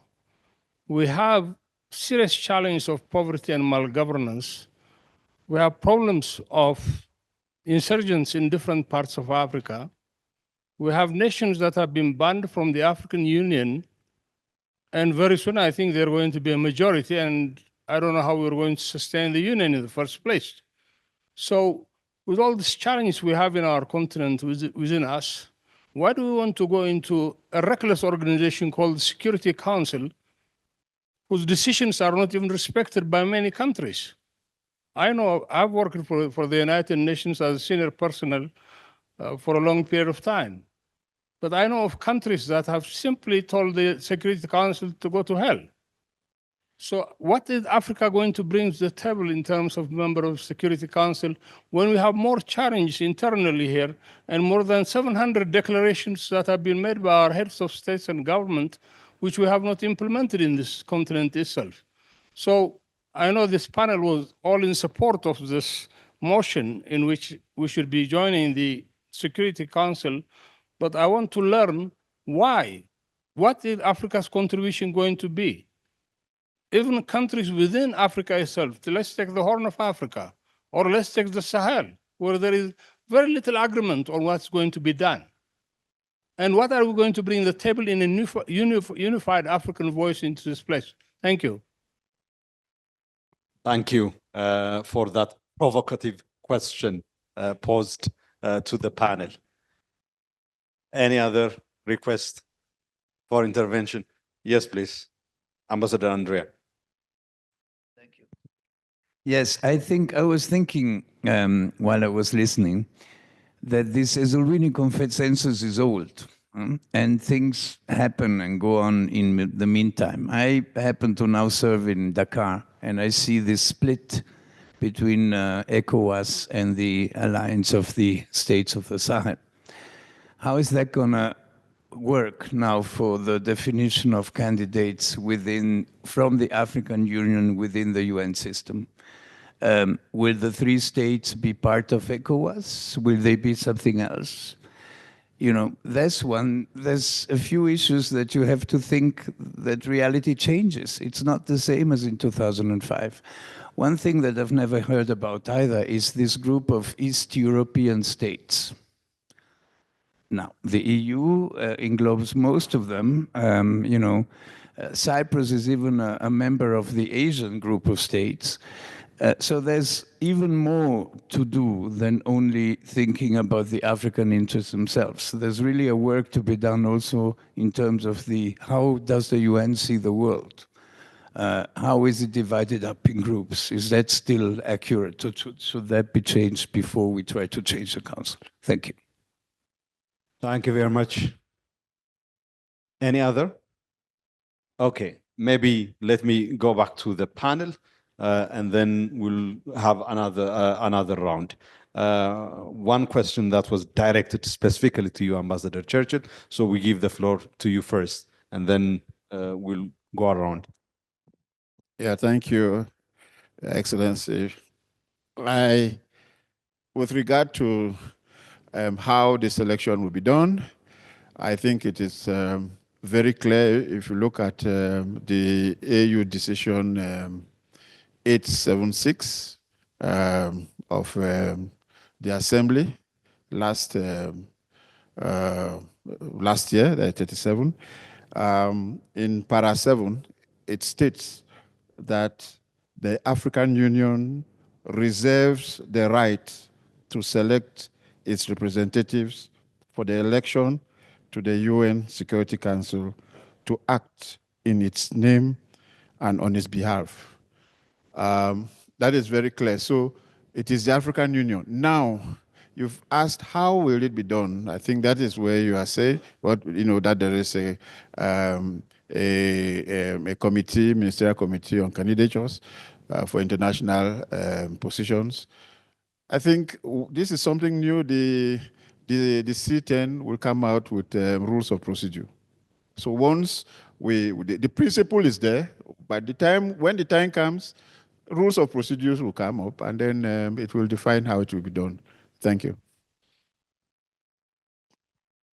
Wish to also remind us what Ambassador Roberts said earlier on, reflecting on the history of the making of the Israeli consensus, where he said at the time they discussed this issue and said that they would outline guidelines and criteria for taking or occupying the 2 permanent seats on behalf of the continent and accountable to the continent. So that, I think, is something that will be done, as the Ambassador mentioned, basically once a decision has been made on the 2 permanent seats. There are 2 interesting questions that have come in terms of reflecting the change in the global arena, but also on the continent, including what is unfolding in the Sahel. And the question of what is it that we are going to bring to the UN Security Council. I'm not sure if Professor Konstantinos was here when Ambassador Selma spoke, particularly with respect to the contribution of the Africa Group towards making the working methods of the UN Security Council more transparent, more representative, and more inclusive. I think already the African Group actually making contribution to the effective and democratic functioning of the UN Security Council. The dysfunction of the UN Security Council, whether that will be blamed on Africa, I'm not sure about that. But should Africa go to the UN Security Council in the first place is the question, given that it is a dysfunctional institution. So I come to you, Ambassador Selma, and then, yeah. Thank you very much, Dr. Solomon, for the opportunity, but also for the question. You've qualified it as provocative. I agree with you, because I hate answering to questions by questions, but this time I'll do an exception. And I would like to ask the following question. why would Africa not join the UN Security Council? Why should Africa be discriminated? Why should not Africa be part of multilateralism? Why should not be Africa that is participating to the troop contributing countries in other missions that are not in Africa, not be joining the UN Security Council? Why should not be Africa be in the Security Council to bring the perspective, the in-house perspective? Why should not be Africa be part of an organ that is part of a system, which is the UN system, to which its countries are contributing to finance, for example. Yes, Africa is having its own challenges, and I have stated it from the beginning that Africa is 80% of the agenda, or more or less 80% of the agenda of the UN Security Council. Why should be the case that is studied and not the actors of the solutions? So I think that, yes, the situation has evolved. Yes, the international community is witnessing very challenging times. Yes, the Africa and African Union are facing challenges in terms of integration, economic development, industrialization, peace and security. But this question would have been, and I thank, of course, the gentleman who has asked it for having asked it, because it provides us the opportunity to see the merits of Africa joining the UN Security Council. I think that what Africa can bring and what the African Union is facing internally as for a continent, and the efforts that are provided or the efforts that are exerted to face those challenges, by themselves give an answer to this question. And I think that as in my national capacity, I cannot speak on behalf of the whole continent, but I would be tempted to say that it's a necessity, it's an urgency, and we should move from rhetoric to reality. We need to be in the UN Security Council with our common African position. I mean, in the framework of our common position. Thank you very much.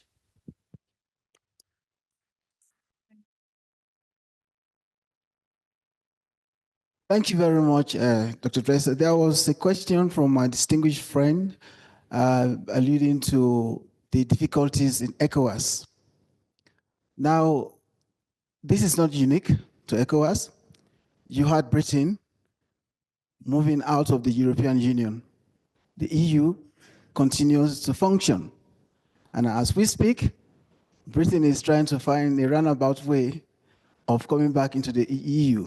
So those brother and sisterly countries that have decided to, for the time being, take a less robust attitude to ECOWAS, we'll continue to engage with them with the hope that at some point they will see the need for them to rejoin the family. This in no way affects our claim as a continent for a seat on the Security Council. Now, there was a question that was unasked. You know, it wasn't asked, but it was contained in His Excellency's opening remarks. So I have decided to look at it and see how I can respond.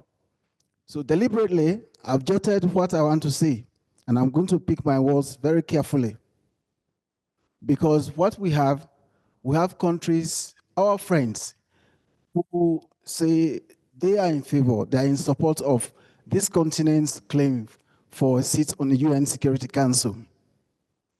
But on the other hand, we see what I see as conditionalities. So I've jotted something down, and I want to read it carefully, please. I would like to make one point, which is for a permanent seat by Africa on the UN Security Council and the reform of the council itself. This does not disentitle other regions from stating their legitimate claims to the membership of the UN Security Council, permanent membership, I might add. But what cannot be right or fair is for those who claim to support Africa's demand, but at the same time try to diffuse or otherwise frustrate legitimate demand by Africa for a permanent seat, but at the same time bring in conditionalities which to us appears to diffuse or otherwise frustrate our legitimate demand. That is what I look at. Those countries who also have rights or want to be member of the UN security, a permanent seat, but they say, well, we also have conditionalities. We think that we should abolish the veto powers and things like that. I see it as a way of, in a backdoor way, try to frustrate our own demand. So if we have friends who are supportive of us, we believe that we should continue to push the case for Africa's demand for the 2 permanent seats. They have a right to state their case, and we will be supportive of that. But our demand for a place on the permanent seat does not entitle any other regions. Thank you very much. Thank you very much, Ambassador. I don't know if, Ambassador, you'd like to make an intervention? Yes. I'm going to be very brief because I'm from New York and I was attending the Security Council until the end of last year, almost every day. I worked with the colleagues from Africa, and today the colleague ambassadors already mentioned that there is Africa 3 countries in the Security Council. And 3 means Security Council's entire seats is 15, always 3 from Africa. So it's from Japan, we are from Asia Pacific, but 3 countries out of Security Council, 15 Security Council, it's a big presence. So we always pay attention to what African countries consider. And now currently the African A3 has a collaboration with Guyana. So A3 plus Alpha, so it's 4 countries. And we consider that, of course, African files, African issues are very important, and the number is very large. But for example, from a viewpoint, we have a serious, issue in my neighborhood, like North Korea. And of course, African countries have, some positions. And normally, for example, Japan is advocating no nuclear disarmament because of our, past historical experience. African countries always support the non-proliferation of nuclear, capabilities around the world. So Africa, we consider that Africa is a very important force to maintain peace and stability in the globe, not only Africa, in the globe. So in the Reformed Security Council, we anticipate that the more participants from Africa and the more presence Africa. And from the viewpoint of Japan, that will work for the betterment of the world.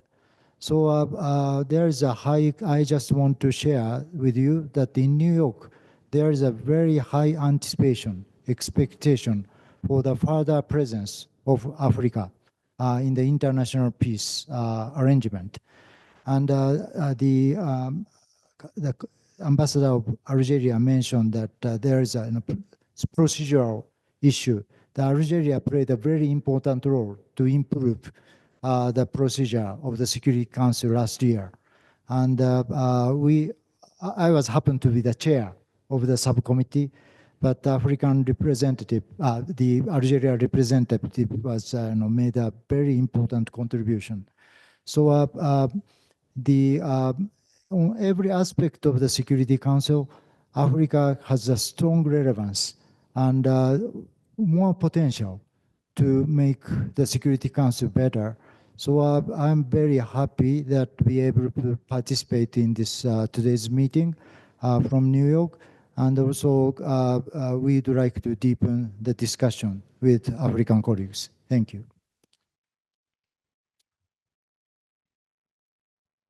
Thank you very much, Professor Konstantinos, for that question, which has enabled us to have a member of the UN Security Council for the last 2 years to actually demonstrate with concrete examples the contribution that Africa is already making within the UN Security Council without even being a member, a permanent member of the Security Council, not just for African issues, but for global security issues such as non-proliferation of nuclear weapons.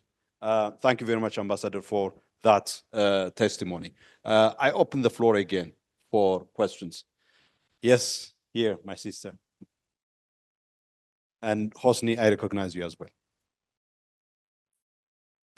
Good afternoon, everyone. Okay, just hold on, hold your thought.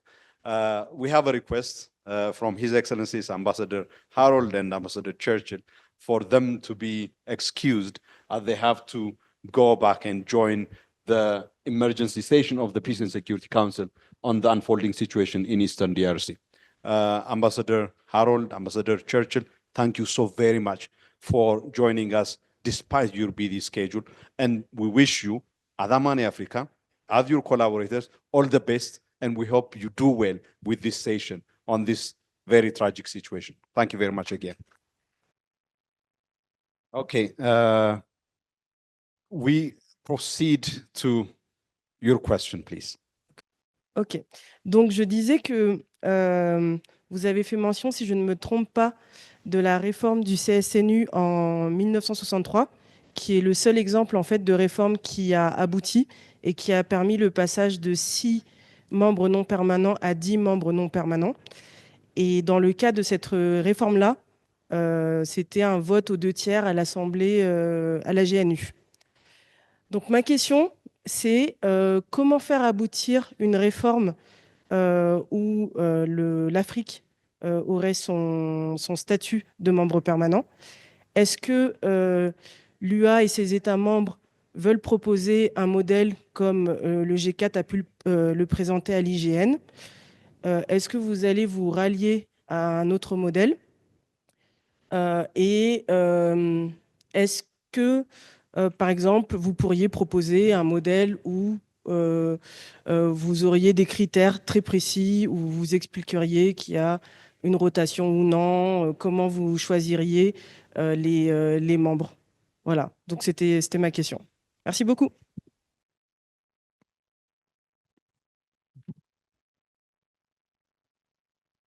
You got the question, so I'm not going to repeat that. Okay, any other request for the floor?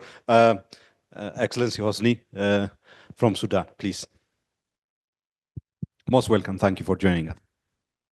Thank you, Solomon, and thank you for Japan Embassy and Amani Africa for organizing this session in a timely manner. My question is directly to the panelists who just delivered a brilliant presentation, Ambassador Selma, Ambassador Robert, Ambassador of Japan.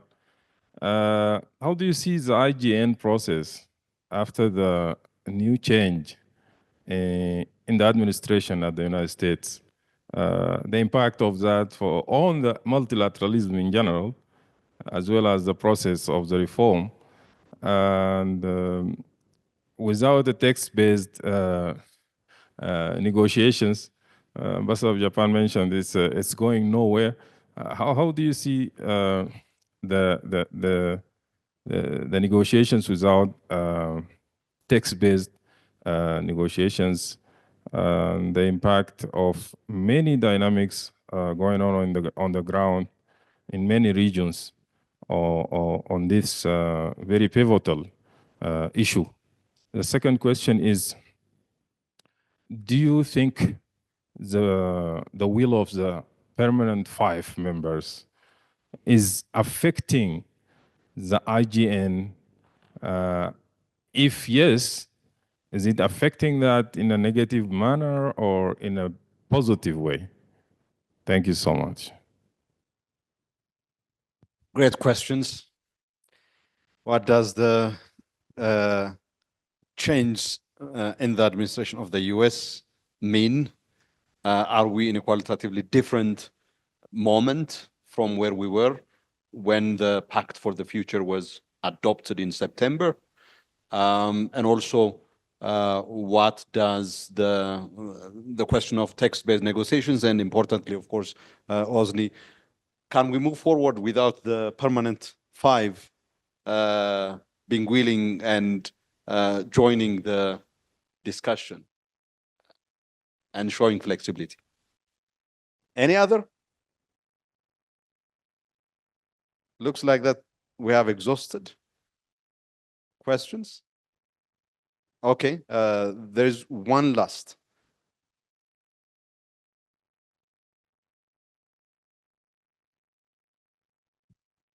We have only one lady who asked a question. If there is another lady who would like to ask a question, I would give the floor as well. Okay. Thank you. Thank you very much for having this chance. I think my name is Abarra from one of Ethiopian Public University, senior lecturer of foreign policy and diplomacy. First of all, I would like to appreciate Amani Africa and all panelists for such a golden agenda.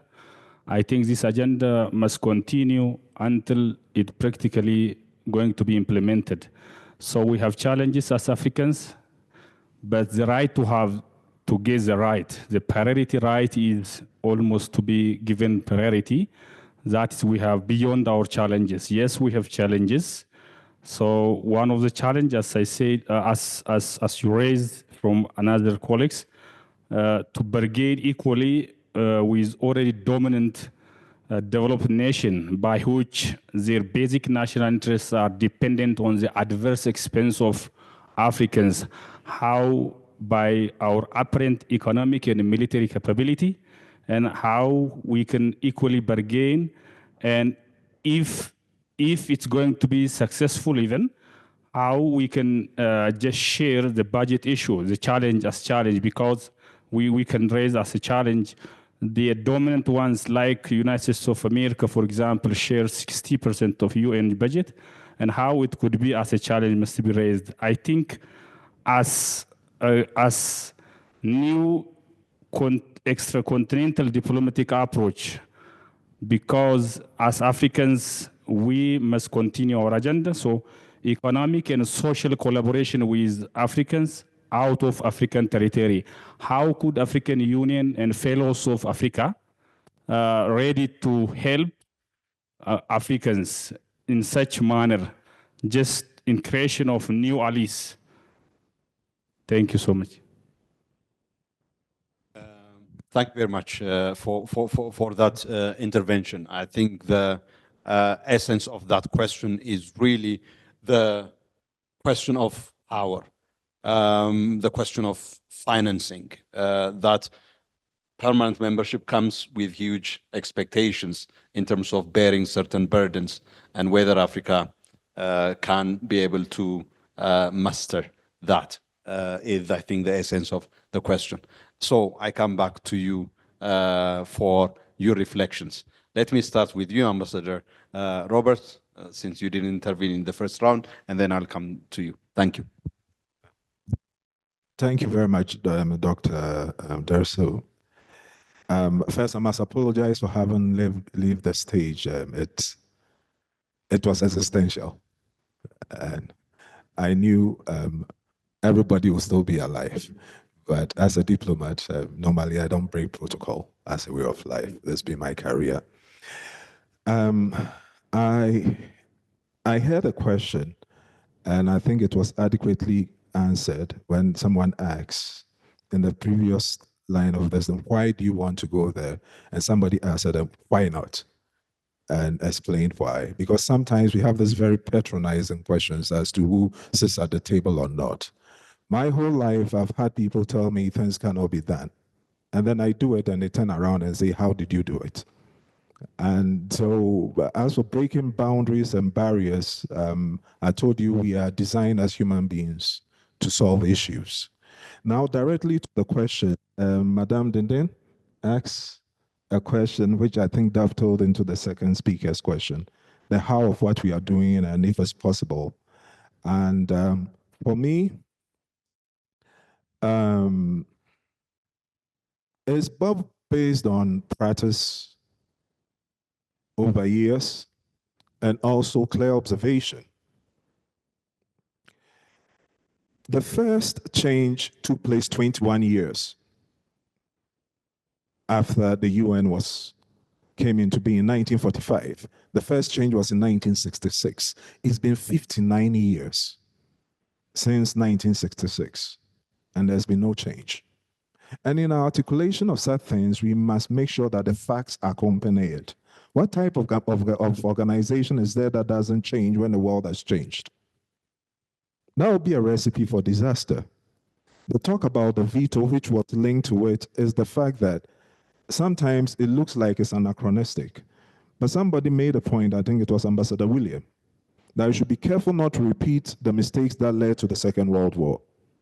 If you will recall, the League of Nations did not have something to block the fuse whenever the fire was about to burn the whole house down. And so the benefit of the veto was that in order not to make the whole house burn down, the veto will come into place. But let me ask you, when was the last time that the veto was used within the council?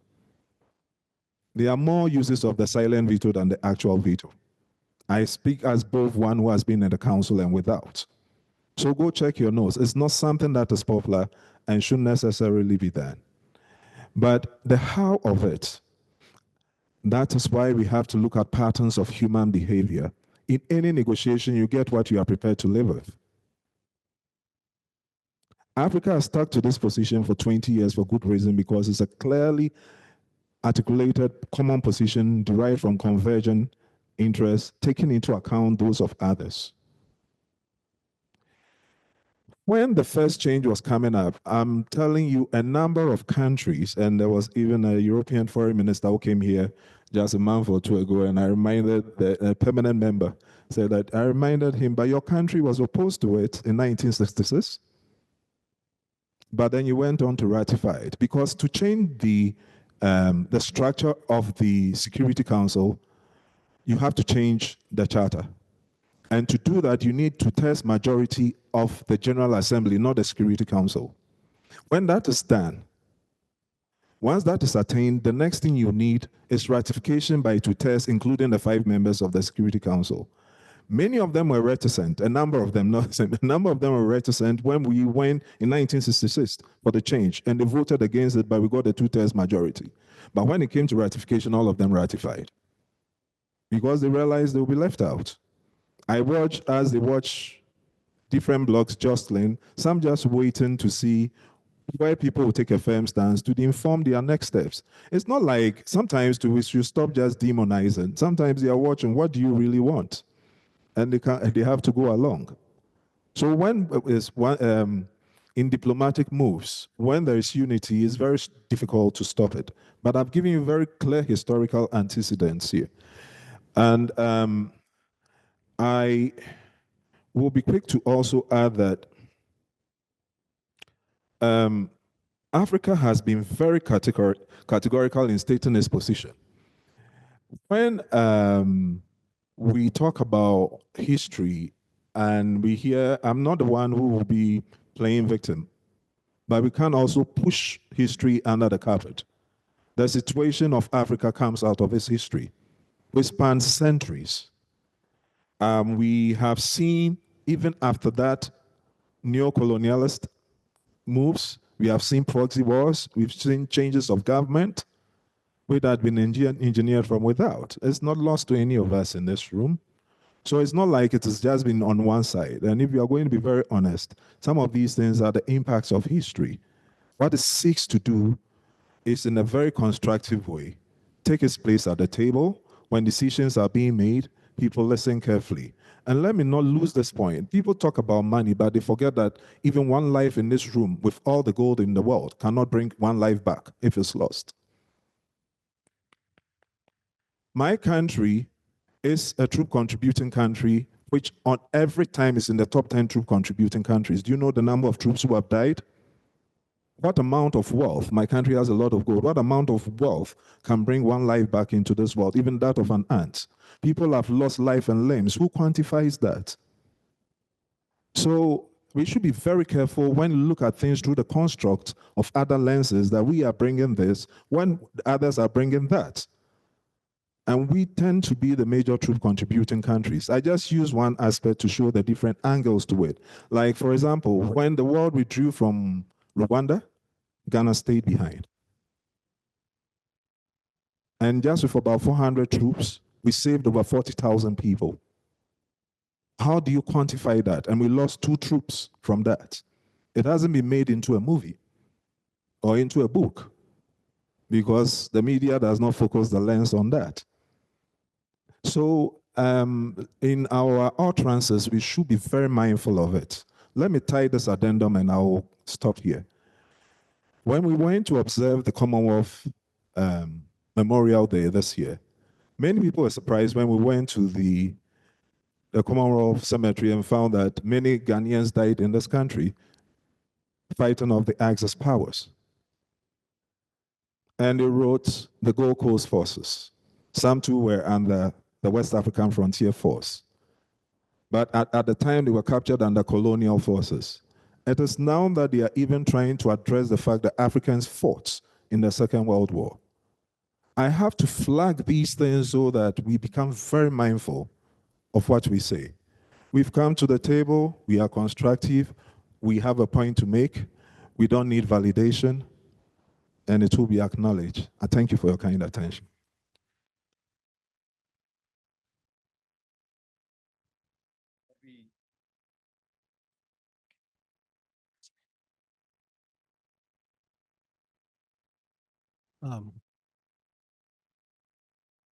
Am I heard? Okay. I'll just make some brief remarks regarding the second question that our Sudanese colleague raised about the new US administration. Well, of course, we are yet to know how the new administration will, in details, deal with the whole UN system, including the Security Council. But at least the next permanent representative, when her hearing was done in the Senate, she made some remarks regarding the Security Council reform. Maybe it was a bit cautious, but I think she was paying sort of attention to this agenda anyway. And well, this is the second time that we have this new president of the United States. And during his first term, I happened to be one of the political counselors in our mission in New York. And I was following some of the Security Council meetings. Well, US has many tendencies, but at least speaking of the presence at the Security Council meetings, I personally have seen not only the State Secretary Pompeo, but also Vice President's presence at some of the Security Council meetings. Also, he was not the chair. So they are very interested in what's going on in the Security Council in the beginning. Having said that, of course, we are quite interested in how US will see the Security Council and the Security Council reform without doubt. And the previous administration last year has clearly stated that they support the admission of both Africa and Japan to the permanent category of the Security Council. And now that we have certain momentum about this reform after the involvement in this recent years, that if we speak in one voice, maybe, and I say maybe, some permanent members that exist in the Security Council cannot just dismiss our words. So I'll return to what I've said in my previous remark. We have to reunite, and we have to make this one voice that the two categories is necessary, and we have to keep engaging not only with the US, but the relevant partners so that we can move forward this reform. Thank you.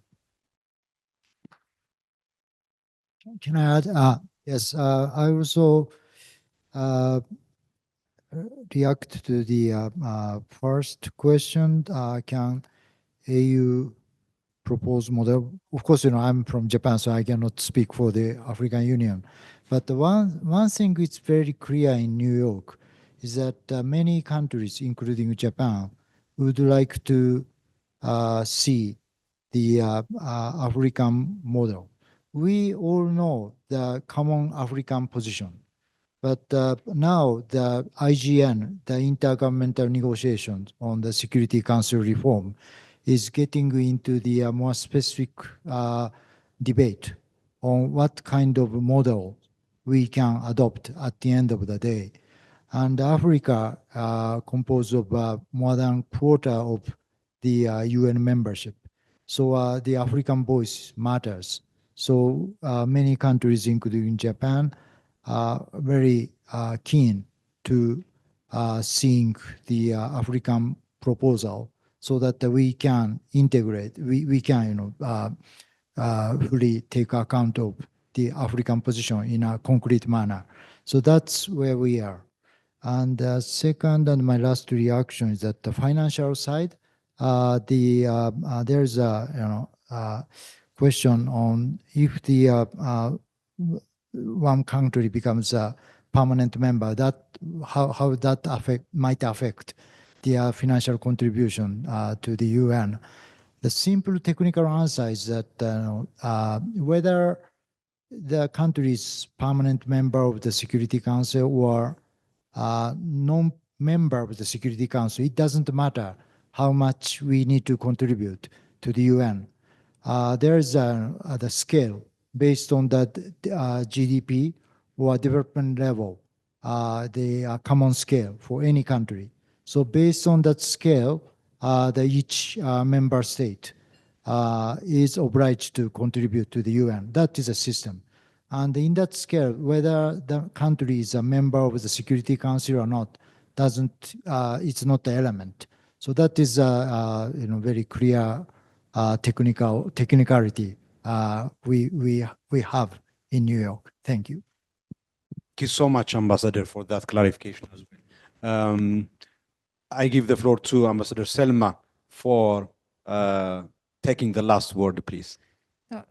Thank you very much. Thank you for giving me this privilege. No, I just wanted to go back to one question or one aspect of the question that was asked about a delicate one, I must say, about what would be the face of the discussions and the negotiations now after the new administration has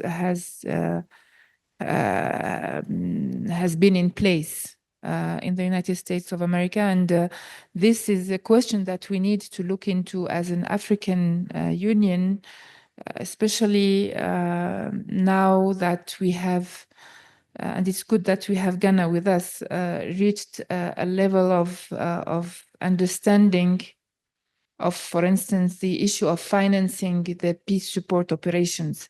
This has to be, this new development, I think, will trigger from us, the African side, and maybe with other to really focus on what are our priorities, and also to cement our perspectives on the matter. I think that we cannot prejudge.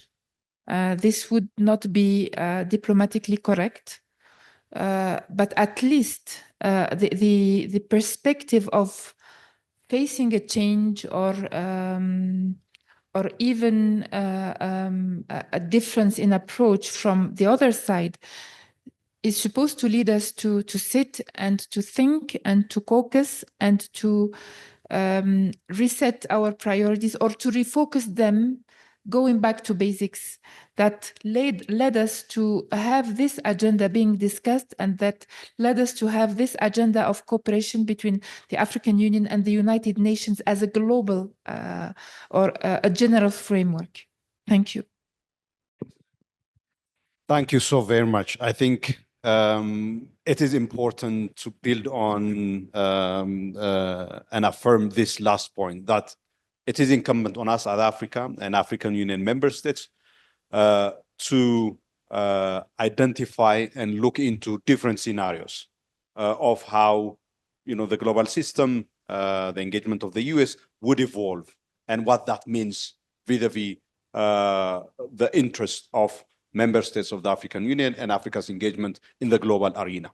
That is a homework for member states of the African Union. I would like to conclude first by expressing my deep appreciation to you, Ambassador, and the team of the Mission of Japan for the great collaboration that we have had to convene once again this second high-level policy forum on the reform of the UN Security Council. I'm sure you agree with me that this has been extremely rich and edifying conversation that we have had that brought out quite concrete and specific issues to the table, helping us understand where things stand and where and how we may be moving forward in this collective agenda towards the reform of the UN Security Council.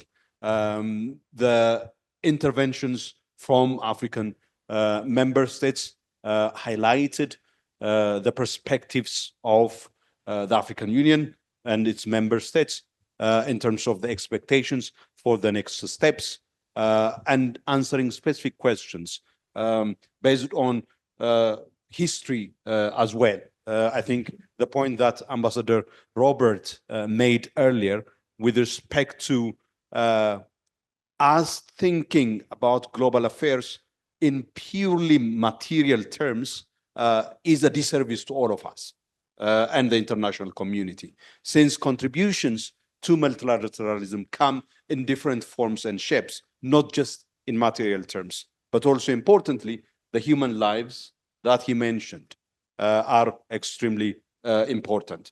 The history that he made reference to, that Africa continues to contend with, resonates with, for example, the African Union theme of the year, justice through reparations for historical wrongs that were done to Africa. And this is indeed not an issue about blaming anybody. This is not an issue about holding, pointing finger at anybody. This is about basically helping all of us to come closer to the ideal that we proclaim ad infinitum in international forums, that all of us need to live a life of dignity, our equality as human beings, worthy of respect by everybody. And it is about creating the conditions for realizing and coming closer to that ideal, rather than blaming anybody or holding anybody to anything. I think it's important to have that frame that we are here, we are willing to engage and do so constructively. I think that point that Ambassador Robert made is profoundly important. And I do hope that we would actually engage this African Union theme of the year with that spirit of constructive attitude and collaboration in order to indeed come to terms with issues that are still holding us back and getting in the way of even a higher level of collaboration and multilateral cooperation, both in Africa, but also globally, as Ambassador mentioned about Africa's contribution within the United Nations system and multilaterally speaking.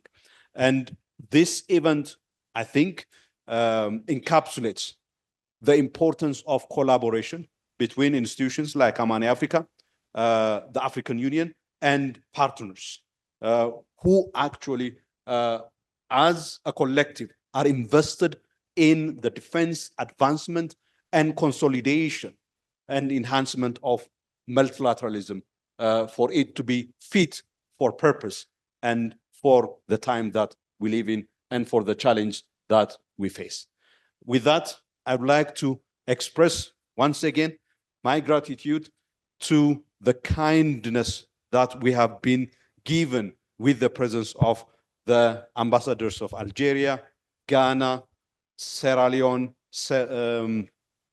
Cameroon, with the presence also of Ambassador William, and of course, Ambassador coming all the way from New York, after traveling 18 hours. Thank you very much. And yourself, my brother, from traveling from Tokyo, from the Ministry of Foreign Affairs. I am really grateful for the collaboration, but also for your kindness in gracing us with your presence. Indeed, with your presence, but also your insights that have been incredibly invaluable. Most of all, and most importantly, to you, each and every one of you present here, we are truly grateful for your presence here today, for your active participation, for your questions and reflections. Without your presence and without your participation, this wouldn't have been complete. Thank you for completing it with your kindness. Thank you very much. I will give one last word to Ambassador, and then we go. It's surprising. And thank you very much, everybody, at joining us. And I definitely can say that this round of the seminar, we can deepen our discussions. And if possible, we would like to continue the third round next year. Thank you very much. Thank you so much, Ambassador. And for me, I can't step down without acknowledging my team, the members of the Amani Africa team. Please join your hands in thanking the team. Also, our interpreters sitting at the back and the media team here recording whatever it is that we do. And of course, I would like to also recognize our partners, the Embassy of Switzerland, Ireland, Norway, for the support that they extend to us, and invite the rest of you to be part of this partners group of Amani Africa. Have a good afternoon.